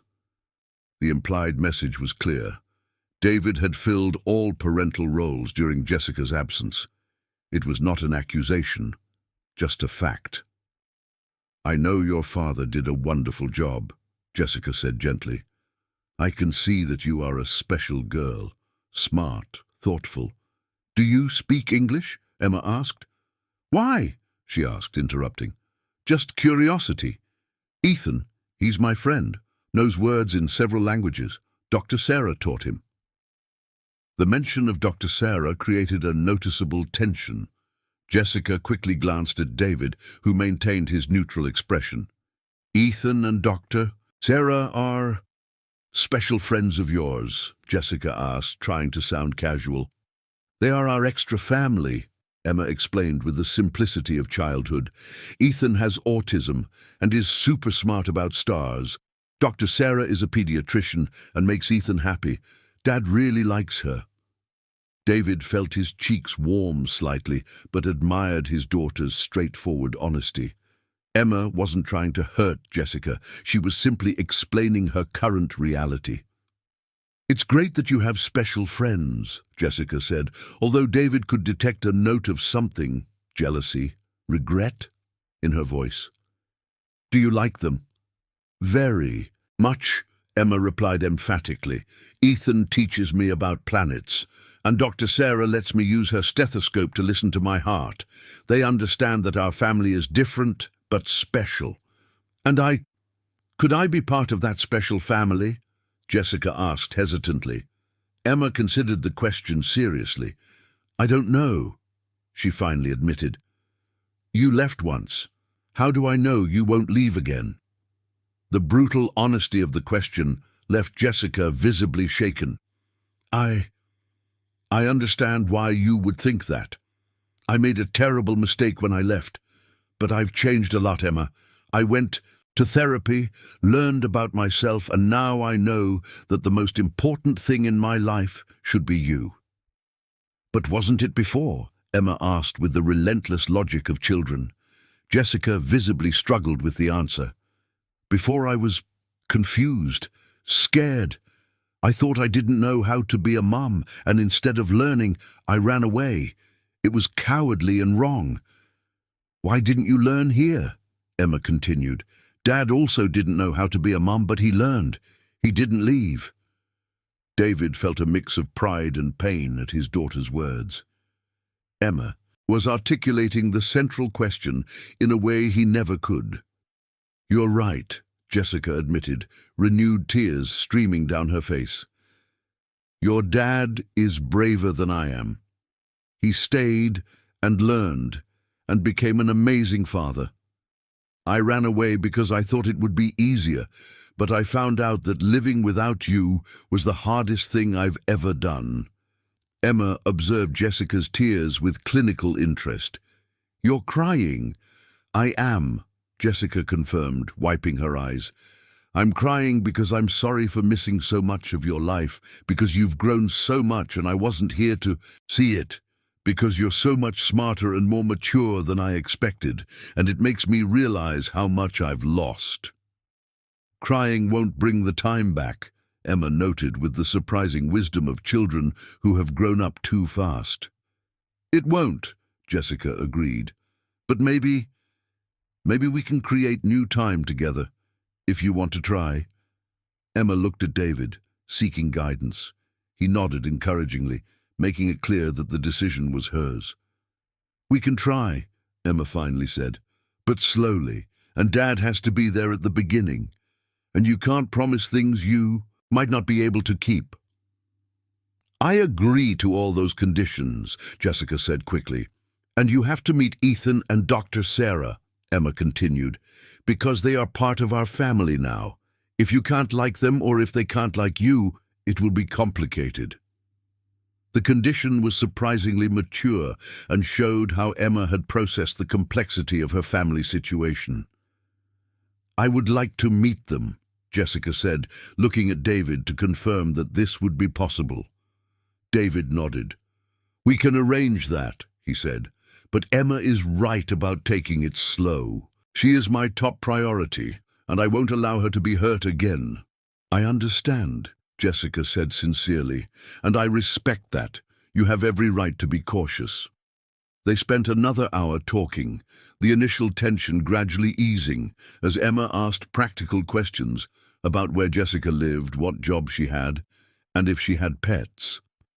The conversation was polite but cautious, like two diplomats negotiating a delicate treaty. When they said goodbye, Jessica didn't try to hug Emma, a gesture of respect for the boundaries the girl had set. Instead, she extended her hand, which Emma shook formally. Can I call you during the week?" Jessica asked. "Maybe we can talk on the phone first before the next meeting." Emma looked at David, who nodded. "That's fine," she said, "but only after I finish my homework. Dad says studies come first." "Of course," Jessica smiled. "Studies always come first." On the way home, Emma was quiet for a long time. Finally, when they were stopped in traffic on the highway, she spoke. "Dad, I like her more than I expected, but I'm still confused." "Confused about what?" David asked gently. "About whether I can trust her, and about whether wanting her to come back means I don't love you and Dr. Sarah enough." David parked the car as soon as he could and turned to look at his daughter. "Emma, loving your mum doesn't diminish the love you feel for me or for Dr. Sarah. The heart isn't like a pizza that has to be divided into smaller pieces. The heart can grow to love more people." "Are you sure?" "I'm sure," David said firmly, "and wanting to know your mom is normal and healthy. Just because she made mistakes doesn't mean you can't be curious about her or even like her."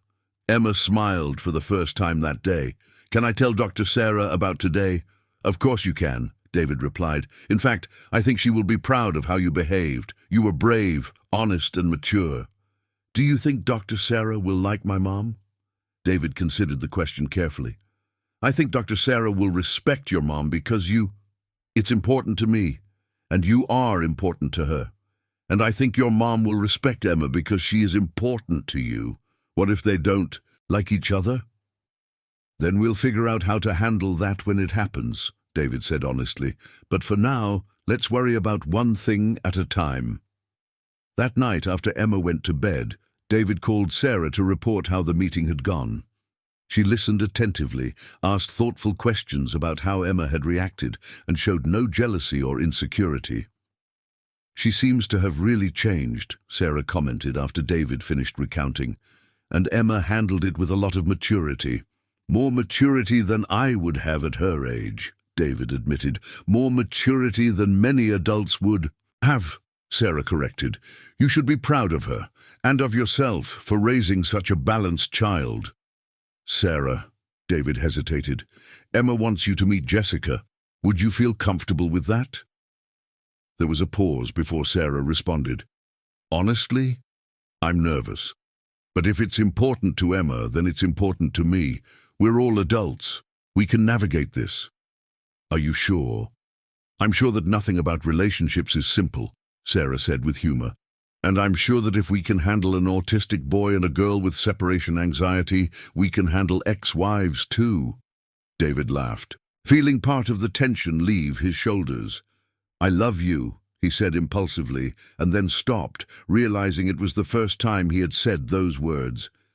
"I love you too," Sarah replied softly, "and we'll figure out together how to make all this work."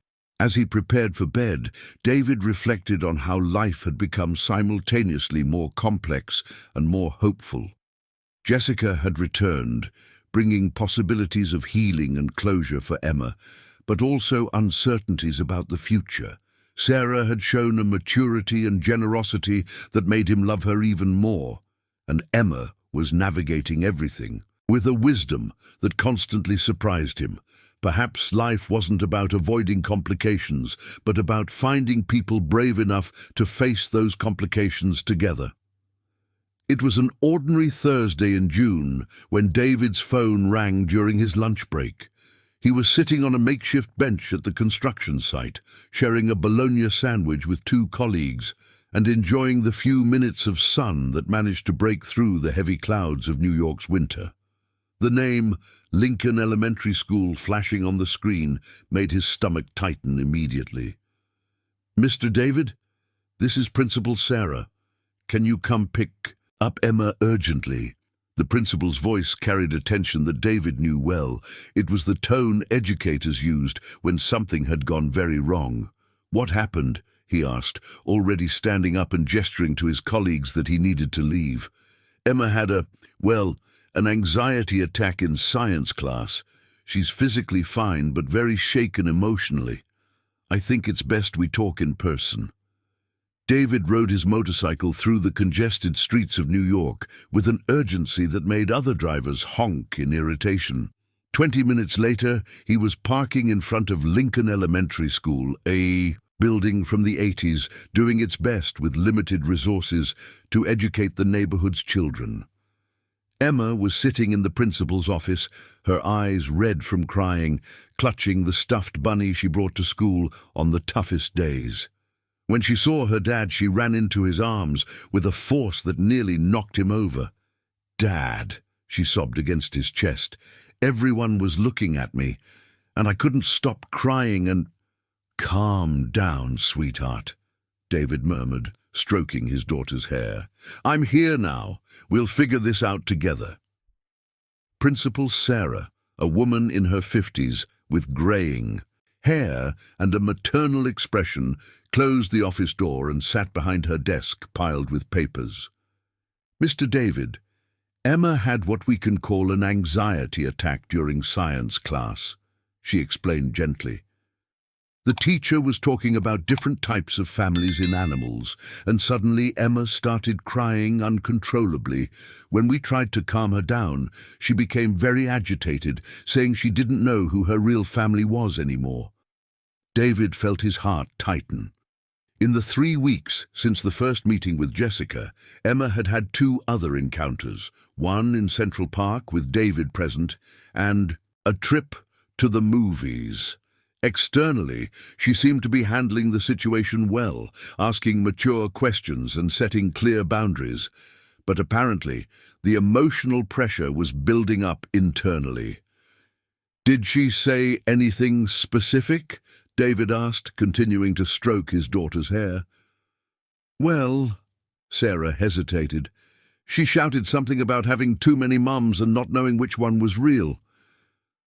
The other kids got confused and started asking questions. The teacher tried to explain about modern families, but Emma just kept repeating that she was tired of being special. The phrase hit David like a punch.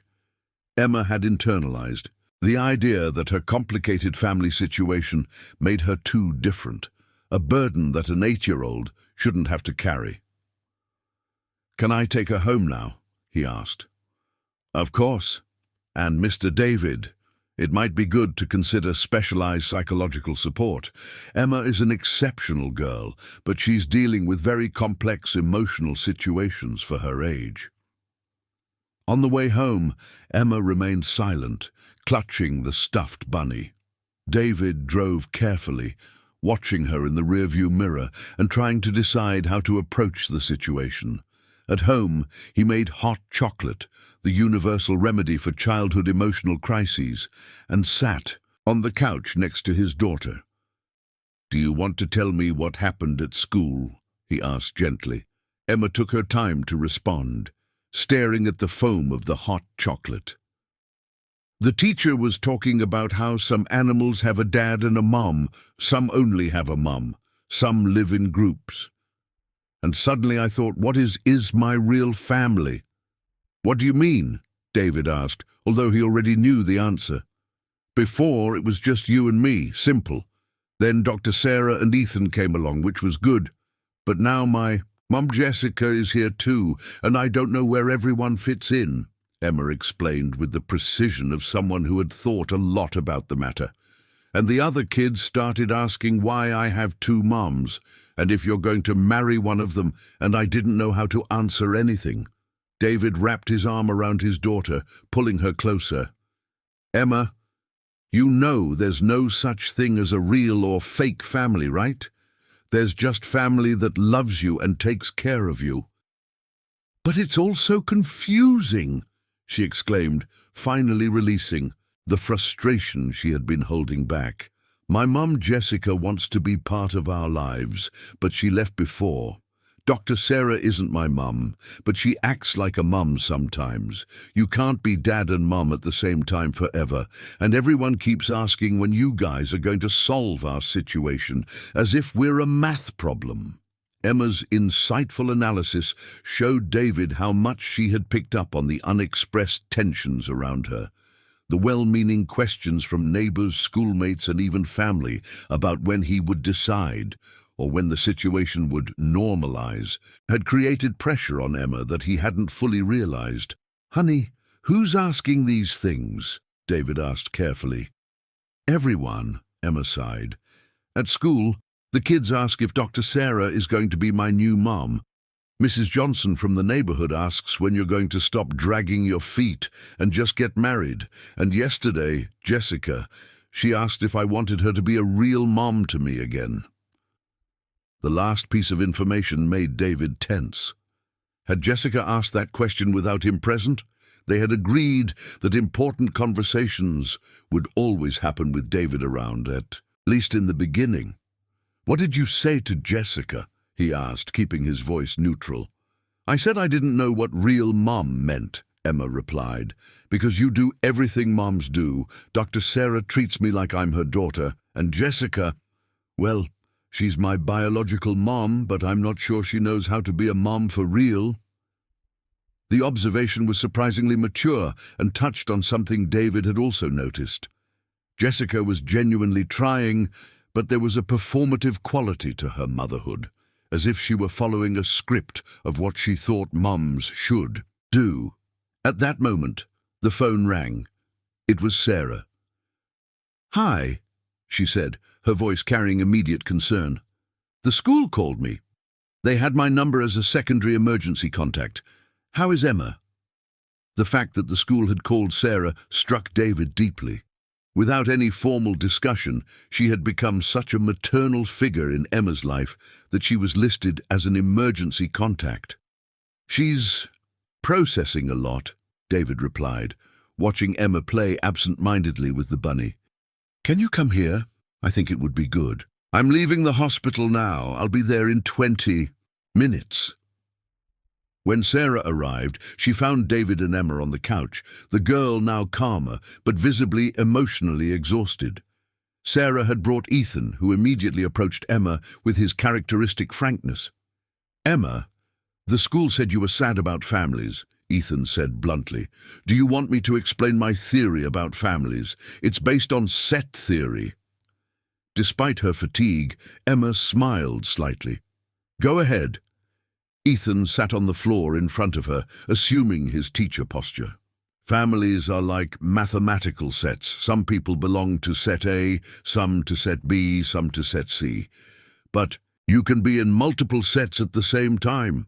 You're in the David's daughter set, in the my mum's friend set, in the Jessica's daughter set. All are true simultaneously." "But doesn't that confuse everything?" Emma asked. "No," Ethan replied with scientific conviction. "In mathematics, elements can belong to multiple sets without any problem. In fact, it makes you more interesting mathematically." Sarah and David exchanged impressed glances. Ethan had articulated in simple terms what all the adults were struggling to explain. "So I can love Dad and you and your mom and Jessica all at the same time?" Emma asked. "Of course," Ethan confirmed. "Love isn't exclusive, it's distributive. The more you distribute, the more you have." Emma seemed to consider this seriously. "And what if the people in the set don't like each other?" "That's their problem, not yours," Ethan replied pragmatically. "You're not responsible for making all the adults like each other. You're only responsible for being yourself."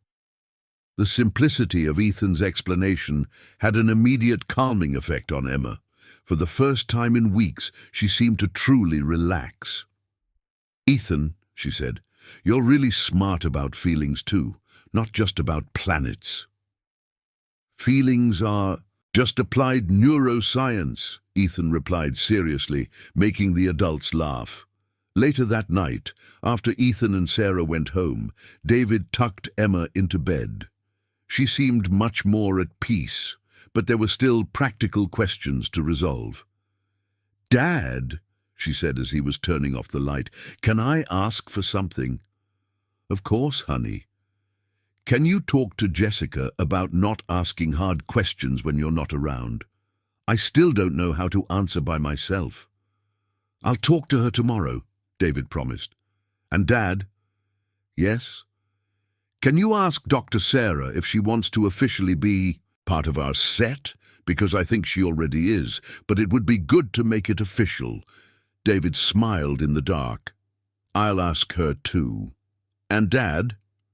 "Last request, Emma. Thank you for letting our family be complicated. I know it would be easier if it were just us two, but I think complicated can be good sometimes." "Sometimes complicated is very good," David agreed, kissing his daughter's forehead. The next morning, David would make important calls. To Jessica, establishing clearer boundaries regarding solo interactions with Emma. To the school, explaining the family situation and asking for additional support. And to Dr. Sarah, well, he would ask Dr. Sarah a question he had been avoiding out of fear of the answer. But Emma had shown him that courage sometimes means embracing complexity instead of running from it, and that families, like mathematical sets, can be complicated yet perfectly functional. Central Park on a Saturday morning in July provided the perfect backdrop for important conversations. David had suggested a walk around the lake after breakfast, leaving the kids with Mrs. Johnson, the retired neighbor who had become a surrogate grandmother to Emma, and who showed genuine fascination with Ethan's scientific explanations about everything from birds to cloud formation. Dr. Sarah walked alongside David through the tree-lined paths, watching the first rays of sunlight break through the morning mist. She wore a grey sweatshirt and running shoes, a more casual version of the natural elegance that characterized her. David, in a denim jacket over a black t-shirt, seemed to be mentally rehearsing an important conversation.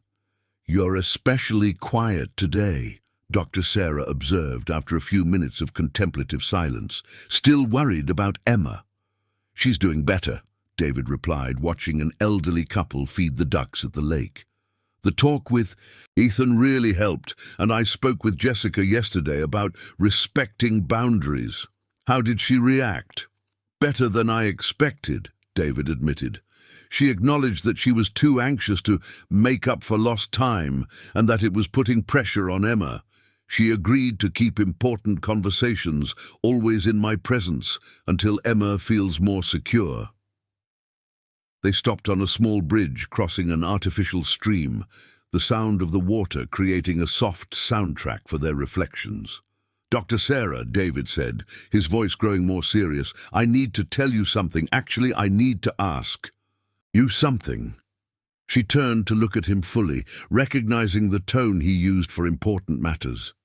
"Go ahead." David took a deep breath, his hands resting on the bridge railing. "These past few months, Emma, Ethan, us, it has become more real than I ever imagined. It's no longer just two lonely people supporting each other. It's a family." "It is," Dr. Sarah agreed softly, waiting for what would come next. "And families make decisions together," David continued, finally turning to look at her. "Decisions about where to live, how to raise the kids, how to build a future. And I have an important decision to make, but I don't want to make it alone." "What decision?" David pulled a crumpled envelope from his jacket pocket. "I received this on Thursday, a full scholarship for sustainable architecture at NYU. 4 years, all expenses paid, plus a small monthly stipend." Dr. Sarah took the envelope, quickly reading the official documents. Her eyes lit up with genuine excitement. "David, this is amazing. It's exactly what you've always dreamed of. How did you get it?"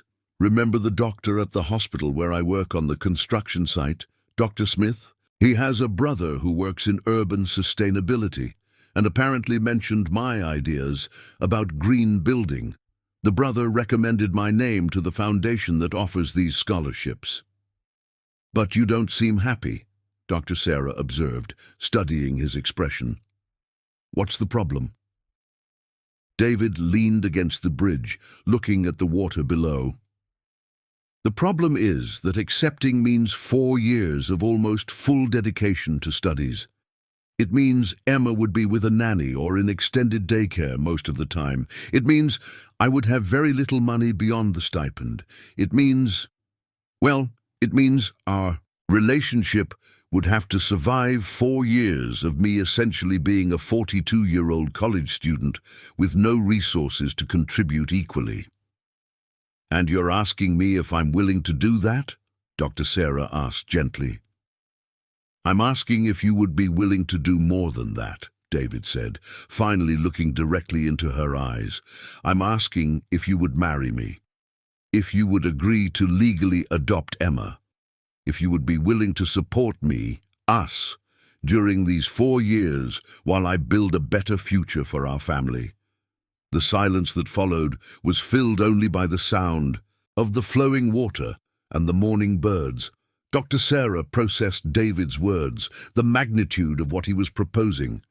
"You're asking me to marry you while asking me to fund your studies?" she finally asked, a note of humor creeping into her voice. David blushed intensely. Damn, that sounded terrible, didn't it?" Dr. Sarah laughed, a genuine, joyful laugh that echoed across the bridge. "David Johnson, you are possibly the least selfish person I have ever met. If you were after my money, you wouldn't be agonizing over accepting financial help." "But that's what I'm doing," David insisted. "I'm literally asking you to support us." "No," Dr. Sarah corrected firmly. "You're asking me to invest in our future together. You're asking me to be a real family, with all the financial and emotional complexities that entails. You're offering me the chance to legally adopt Emma, which is something I've wanted but never had the courage to ask for." David looked at her, surprised. You wanted to adopt Emma?" Since the first day I saw her taking care of Ethan during his sensory crisis, Dr. Sarah confessed. She has such a big heart, such a genuine capacity to love. Of course, I want her to be officially my daughter, too. And Ethan sees you as the father figure he never had. So you said yes? David asked, still processing. I said yes to marrying you, yes to adopting Emma, yes to you accepting the scholarship, and yes to us building a crazy, complicated and perfect family, Dr. Sarah replied, moving closer to him. And the money? The difference between our situations? The fact that I was dependent on you for 4 years? David, Emma said, placing her hands on his face, do you think I care about money? After everything we've been through? Do you think I will care about supporting you while you chase your dreams to build a better future for our kids? But people will talk. Let them talk, Emma interrupted him. The only opinions that matter are ours and the kids, and I'm sure that Emma and Ethan will fully support it. David kissed her then, right there on the bridge in the park, a kiss that sealed not just a romantic commitment, but a complete partnership in life. When they pulled apart, both were smiling and crying at the same time. There's something I need to tell you, Emma said, her voice slightly nervous. What? David asked, still absorbing the reality of what had just happened. Well, I've kind of already started the process to include you as co-responsible for Ethan, legally, I mean, and to include Emma in my health plan, and I might have looked into adoption information. David looked at her incredulously. How long have you been planning this? Since Emma's crisis at school, Emma admitted. When the school called me as the emergency contact, I realized that we already function as a family. We just needed to make it official. And you weren't going to tell me? I was going to tell you when you were ready to hear it, she said with a smile, which apparently is now. They walked back home in a state of euphoria, mixed with nervousness. There was so much to plan, legal papers to sign, kids to consult, a ceremony to organize, family routines to adjust. But for the first time, David felt like he was building something lasting instead of just surviving one day at a time. When they arrived at David's apartment, they found Emma and Ethan in the living room, surrounded by books and papers, apparently developing some kind of science project under Mrs. Johnson's enthusiastic supervision. Dad, Dr. Emma, exclaimed Emma. Ethan is teaching me about sustainable architecture. He said you like that subject. Sustainable architecture combines engineering, ecology, and aesthetics, Ethan explained seriously. It's the practical application of science to improve human life without harming the environment. David and Emma exchanged amused glances. It was as if the kids were unconsciously laying the groundwork for the news they had to share. Kids, David said, sitting on the couch, Dr. Emma and I have some important news to share. Emma and Ethan immediately stopped their activities, focusing all their attention on the adults. You want to get married, exclaimed Emma before he could continue. And you want us all to be an official family, added Ethan with his characteristic precision. How did you know? Emma asked, surprised. You two have been looking at each other strangely all week, Emma explained. And Ethan calculated the statistical probability of you making an important decision based on recent behavioral patterns. The probability was 73.6%, Ethan confirmed proudly, considering variables like time spent together, conversation topics, and facial expressions. Mrs. Johnson chuckled from the edge of the room. These kids are smarter than many adults I know. So, David said, what do you think of this idea? Emma and Ethan exchanged glances for a moment, having one of those silent conversations that kids are capable of having. We think it's statistically inevitable and emotionally desirable, Ethan said solemnly. We think we were already a family, we just needed the paperwork signed, Emma added with a huge smile. And there's one more thing, David said, taking a deep breath. I got a scholarship to study architecture. 4 years of college. This means our life is going to change a bit. I'll be studying a lot. We'll need to organize differently. You're going to make your dream come true, Emma interrupted, jumping into her father's lap. You're going to be a real architect. And you're going to design houses that work with nature instead of against it, Ethan added enthusiastically. That's really important for the future of the planet. Are you sure you're okay with all these changes? Emma asked. Dr. Emma, said Emma seriously, changes are only scary when you face them alone. When you have family to help, changes are adventures. And family isn't determined by biology or legality, Ethan added. Family is determined by mutual choice and consistent support. Mrs. Johnson discreetly wiped her eyes. These kids are going to go far in life, she murmured. That night, after everyone had left and Emma was asleep, David sat on his small balcony looking at the stars. Emma had stayed to discuss practical details, when to get married, how to combine the houses, when he would start college. For the first time in years, David allowed himself to dream about the future instead of just surviving the present. He saw himself graduated, designing sustainable houses, perhaps teaching at some university. He saw Emma growing up in a stable home with 2 parents who loved her unconditionally. He saw Ethan developing his genius in an environment that nurtured his uniqueness. It wouldn't be easy. 4 years of intensive studies, 2 careers to balance, 2 kids to raise, ex-wives to navigate, and all the complexities of a modern family. But for the first time, David felt he had genuine partners on this journey. Sometimes true love isn't about finding someone perfect, but about finding someone willing to. He builds something imperfect but real together with you. And sometimes the best families are the ones you consciously choose, not the ones that happen by chance. The engagement party had been a simple yet warm celebration in the backyard of Emma's house in Silver Lake. Her doctor friends mingled with David's construction worker colleagues, creating a social diversity that perfectly mirrored the unusual union they were celebrating.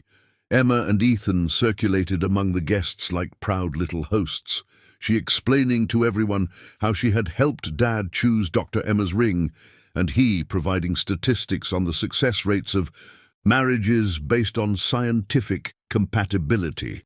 Jessica had been invited, a decision that sparked internal debate, but that David and Dr. Sarah Thompson agreed was important for Emma. She attended wearing a discreet pastel dress, politely keeping to the periphery of conversations, and left early citing a professional commitment.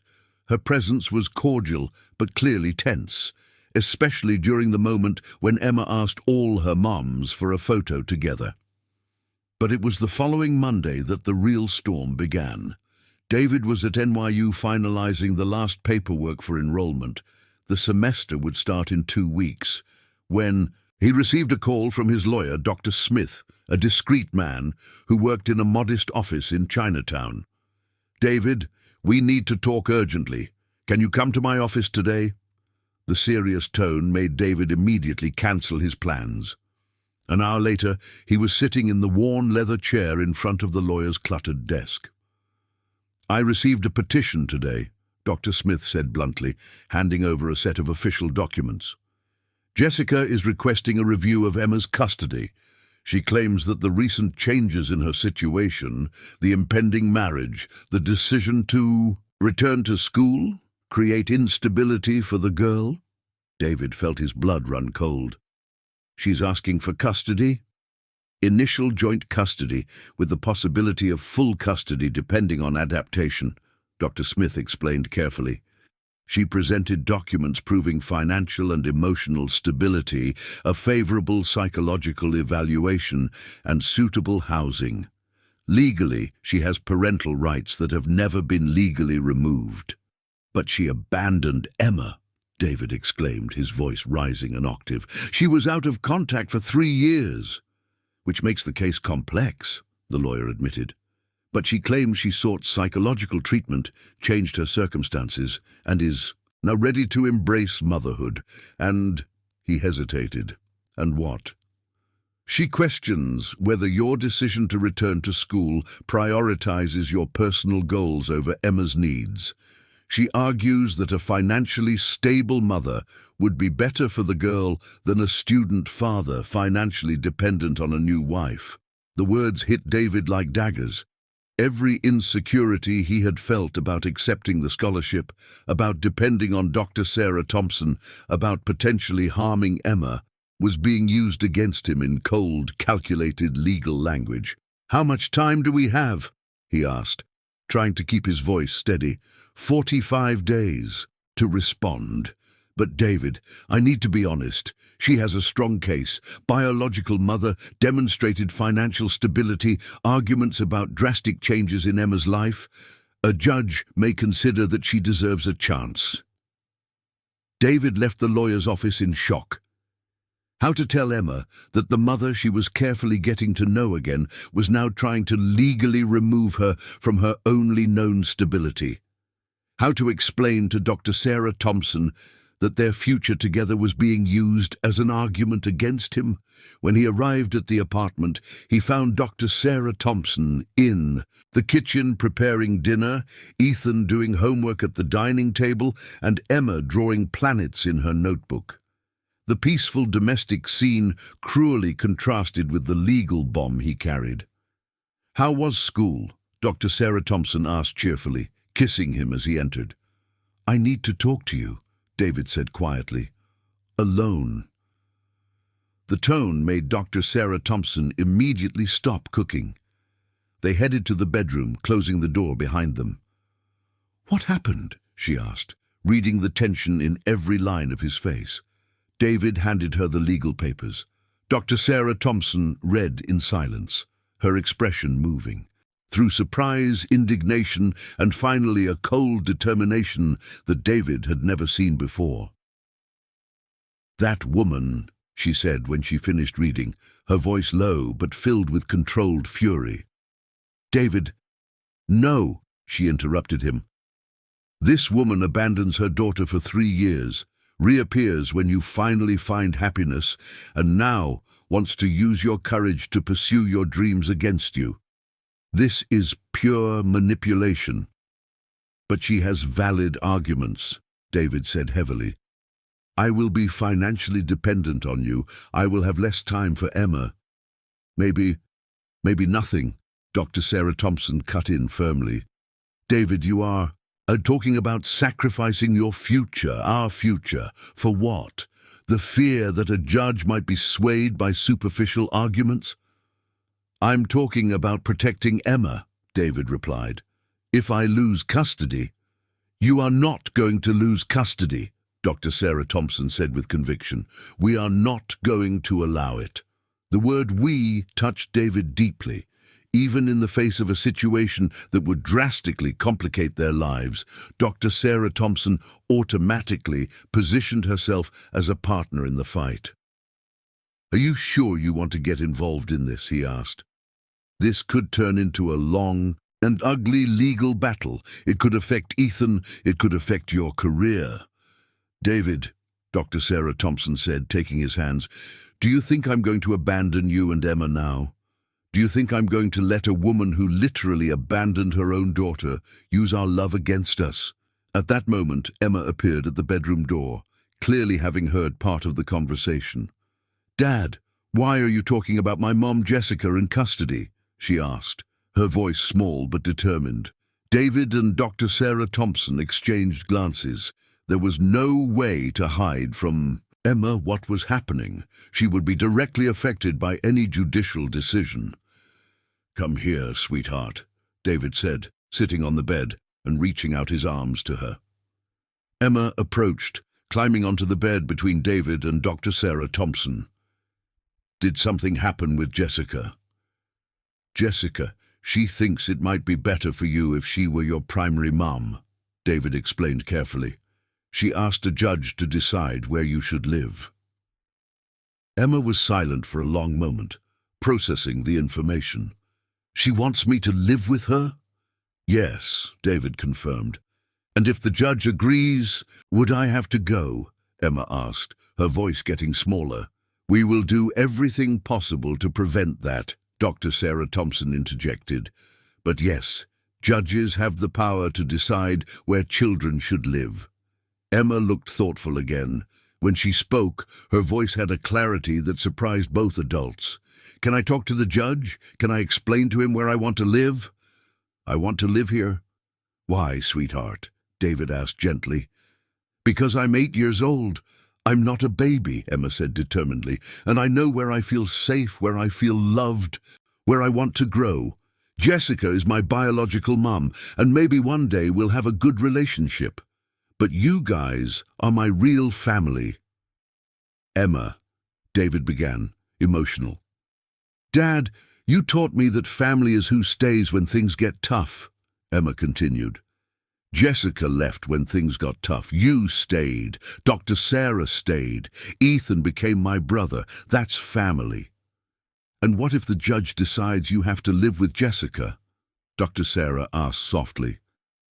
Emma thought for a moment.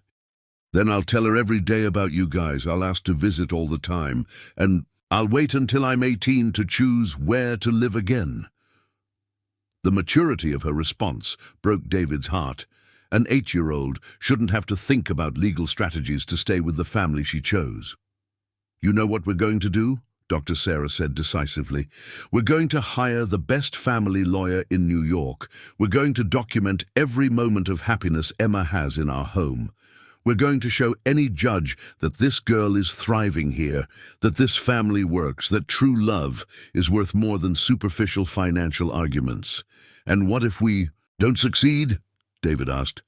Then we'll fight until we do, Dr. Sarah replied firmly. But we won't sacrifice our dreams out of fear. We won't let Jessica win by destroying our confidence before the battle even begins. Ethan appeared at the door, clearly having overheard the conversation. Sorry to listen, he said seriously, but I calculated some things that might help. What kind of things? Emma asked. Statistics on academic success of children in blended families versus traditional families, Ethan explained with scientific precision. Data on the importance of emotional stability versus financial stability, and evidence that court decisions based on the child's well-being favor consistent demonstrations of love over time. David and Dr. Sarah looked at the 6-year-old boy who had just offered research support for a complex legal battle. Ethan, David said, touched, would you do that? Of course, Ethan replied as if it were obvious. Emma is my sister now. Family protects each other. It's statistically demonstrable.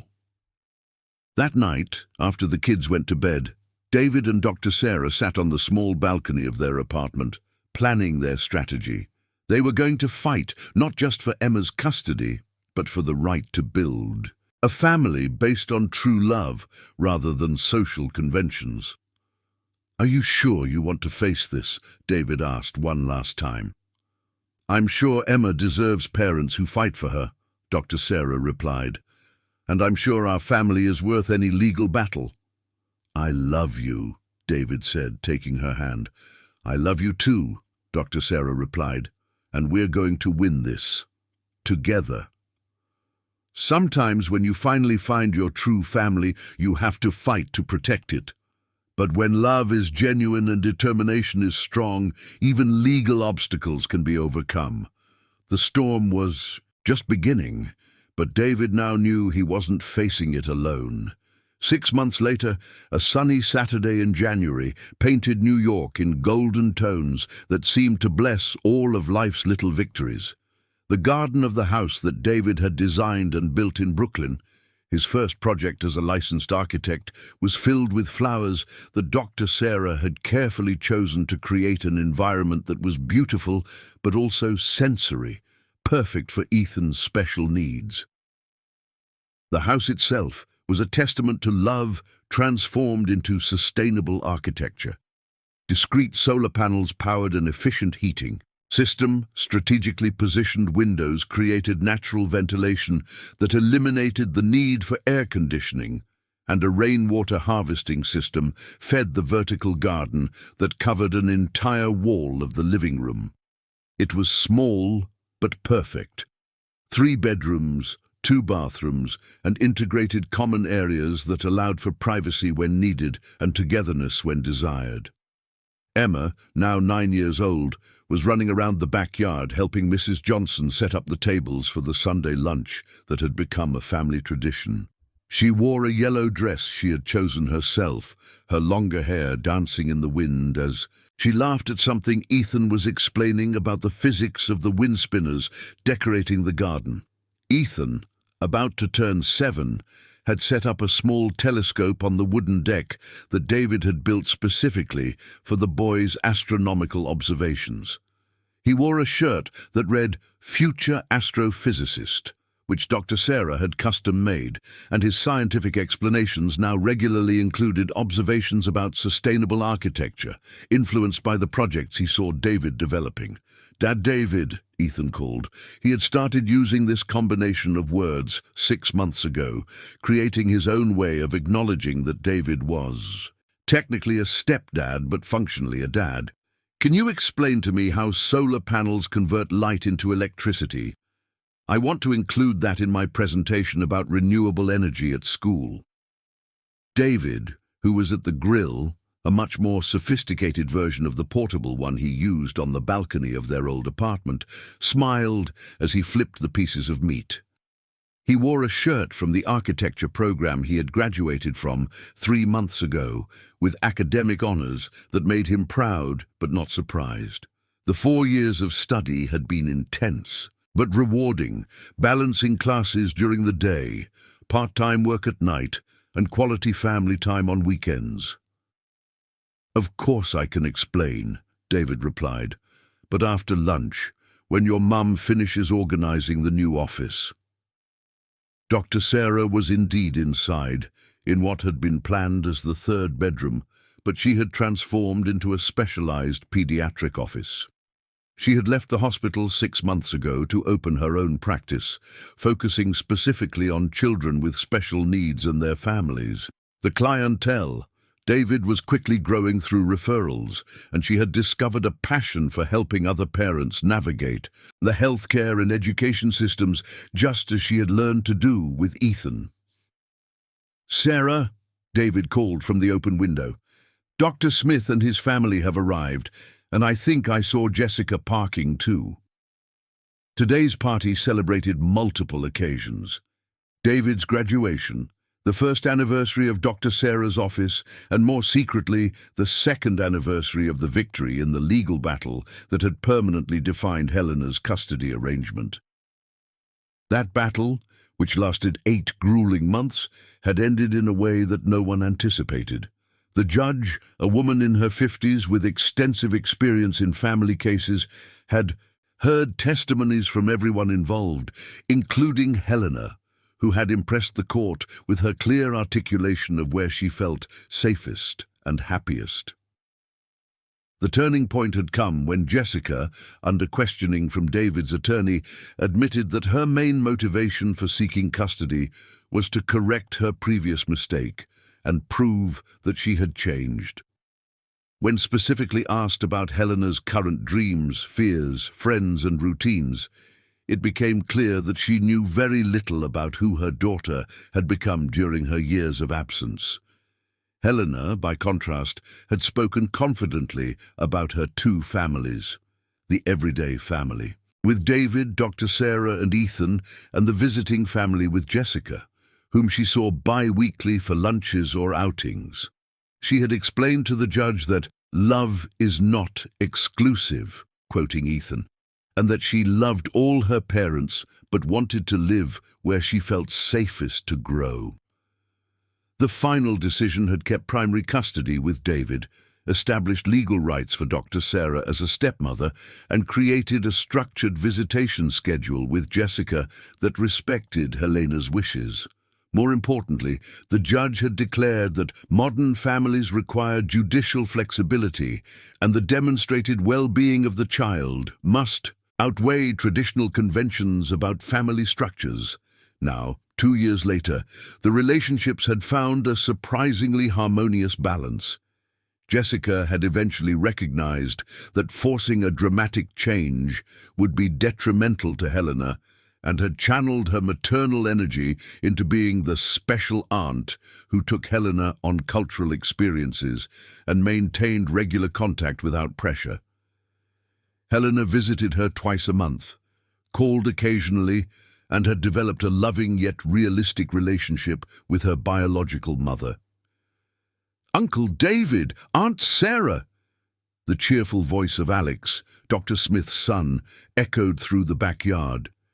At 10 years old, Alex had become a close friend of Helena and Ethan, creating an unusual trio that combined Helena's emotional maturity, Ethan's scientific genius, and Alex's athletic energy. Dr. Smith and his wife Carmen entered through the side gate, carrying a dessert and wide smiles. The doctor had become more than just a colleague of David during their college years. He had become a genuine family friend, especially after Alex was diagnosed with ADHD and Dr. Sarah helped the family navigate treatments and school accommodations. "How is the most famous architect in Brooklyn?" joked Dr. Smith, referring to the fact that David had won an Urban Sustainability Award for his house, which was being used as a model for eco-friendly constructions in New York. "Famous is an exaggeration," David replied humorously, "but I can't deny that I'm realizing dreams I thought were impossible a few years ago." Jessica, David's sister, arrived shortly after with her husband Mark and their 2 small children. The relationship between the siblings had strengthened enormously since David found emotional and financial stability. Jessica had profusely apologized for giving David's number to Jessica years ago, but everyone agreed that, indirectly, that crisis had strengthened the family that David and Dr. Sarah had built. "Dave," said Jessica, hugging her brother, "every time I come here I'm impressed with what you all have built, and I'm not just talking about the house." It was true. The family harmony that David and Dr. Sarah had created was palpable. Helena and Ethan functioned like genuine siblings, she protecting him from overwhelming social situations, he helping her with school science projects. David and Dr. Sarah had found a rhythm of partnership that balanced their professional careers with active parenting. Even their finances, which had been a source of so much anxiety, had stabilized with Dr. Sarah's office generating substantial income and David's first architectural projects beginning to yield recognition and commissions. "Everyone," said Dr. Sarah, stepping out of the house with a tray of salads, "there's a surprise we want to share with you." The children stopped their playing, adults gathered around, and an expectant silence filled the backyard. David took Dr. Sarah's hand, both smiling nervously. "Well," he began, "you all know that our family is already, let's say, creative in its structure, and that we have always believed that family is defined by love and commitment, not by biology or conventions," continued Dr. Sarah. "So," David said, taking a deep breath, "we wanted to tell you that, well, our family is going to grow a little more." Ethan, with his usual scientific precision, was the first to understand. "Dr. Sarah is pregnant," he declared matter-of-factly. "Probably 3 months along, based on dietary and hormonal changes I've observed." Helena screamed with joy, running to hug both her parents. "Am I going to have a baby brother or sister?" "You are," Dr. Sarah confirmed, laughing and crying simultaneously. "Due in August." The backyard exploded with congratulations, hugs, and excited questions about names, preparations, and how this would affect the family dynamic that everyone had come to know and love. "There's one more thing," David said, when the initial excitement subsided. "Dr. Sarah and I have decided that we want to formalize something that has been a reality for a long time. He knelt on the wooden deck, the same place where Ethan made his astronomical observations, where Helena had learned about constellations, where the family gathered on clear nights to tell stories and dream about the future. Helena, David said, his voice filled with emotion, is going to be born into a family that knows how to fight for each other, David corrected, into a love that's been tested and proven strong, into a home that was built not just with bricks and mortar, but with commitment and hope. They sat in comfortable silence for a few minutes, watching as city lights twinkled like terrestrial stars below them. David? Yes? I love you, and I love our complicated, beautiful, chosen family. I love you all too, he replied, pulling her closer. Every complicated, beautiful piece of it. Above them, as the stars continued their eternal dance, beautiful and distant, but somehow connecting everything under their light. And in their small house in Brooklyn, a family slept peacefully, secure in the knowledge that love, when built on a foundation of mutual respect and unwavering commitment, can weather any storm and create beauty from even the most broken pieces. Sometimes, when life strips away everything you thought you wanted, it leaves room for you to discover everything you actually needed. And sometimes, when you find brave people willing to build something real together with you, you discover that family isn't about where you come from, it's about where you choose to belong. Give it a thumbs up. Subscribe to the channel. Turn on the notification bell, and if you watched until here, comment, "I watched until here," and leave your opinion about this story, And don't forget to watch the next video that appears on the final screen for you, which is very exciting.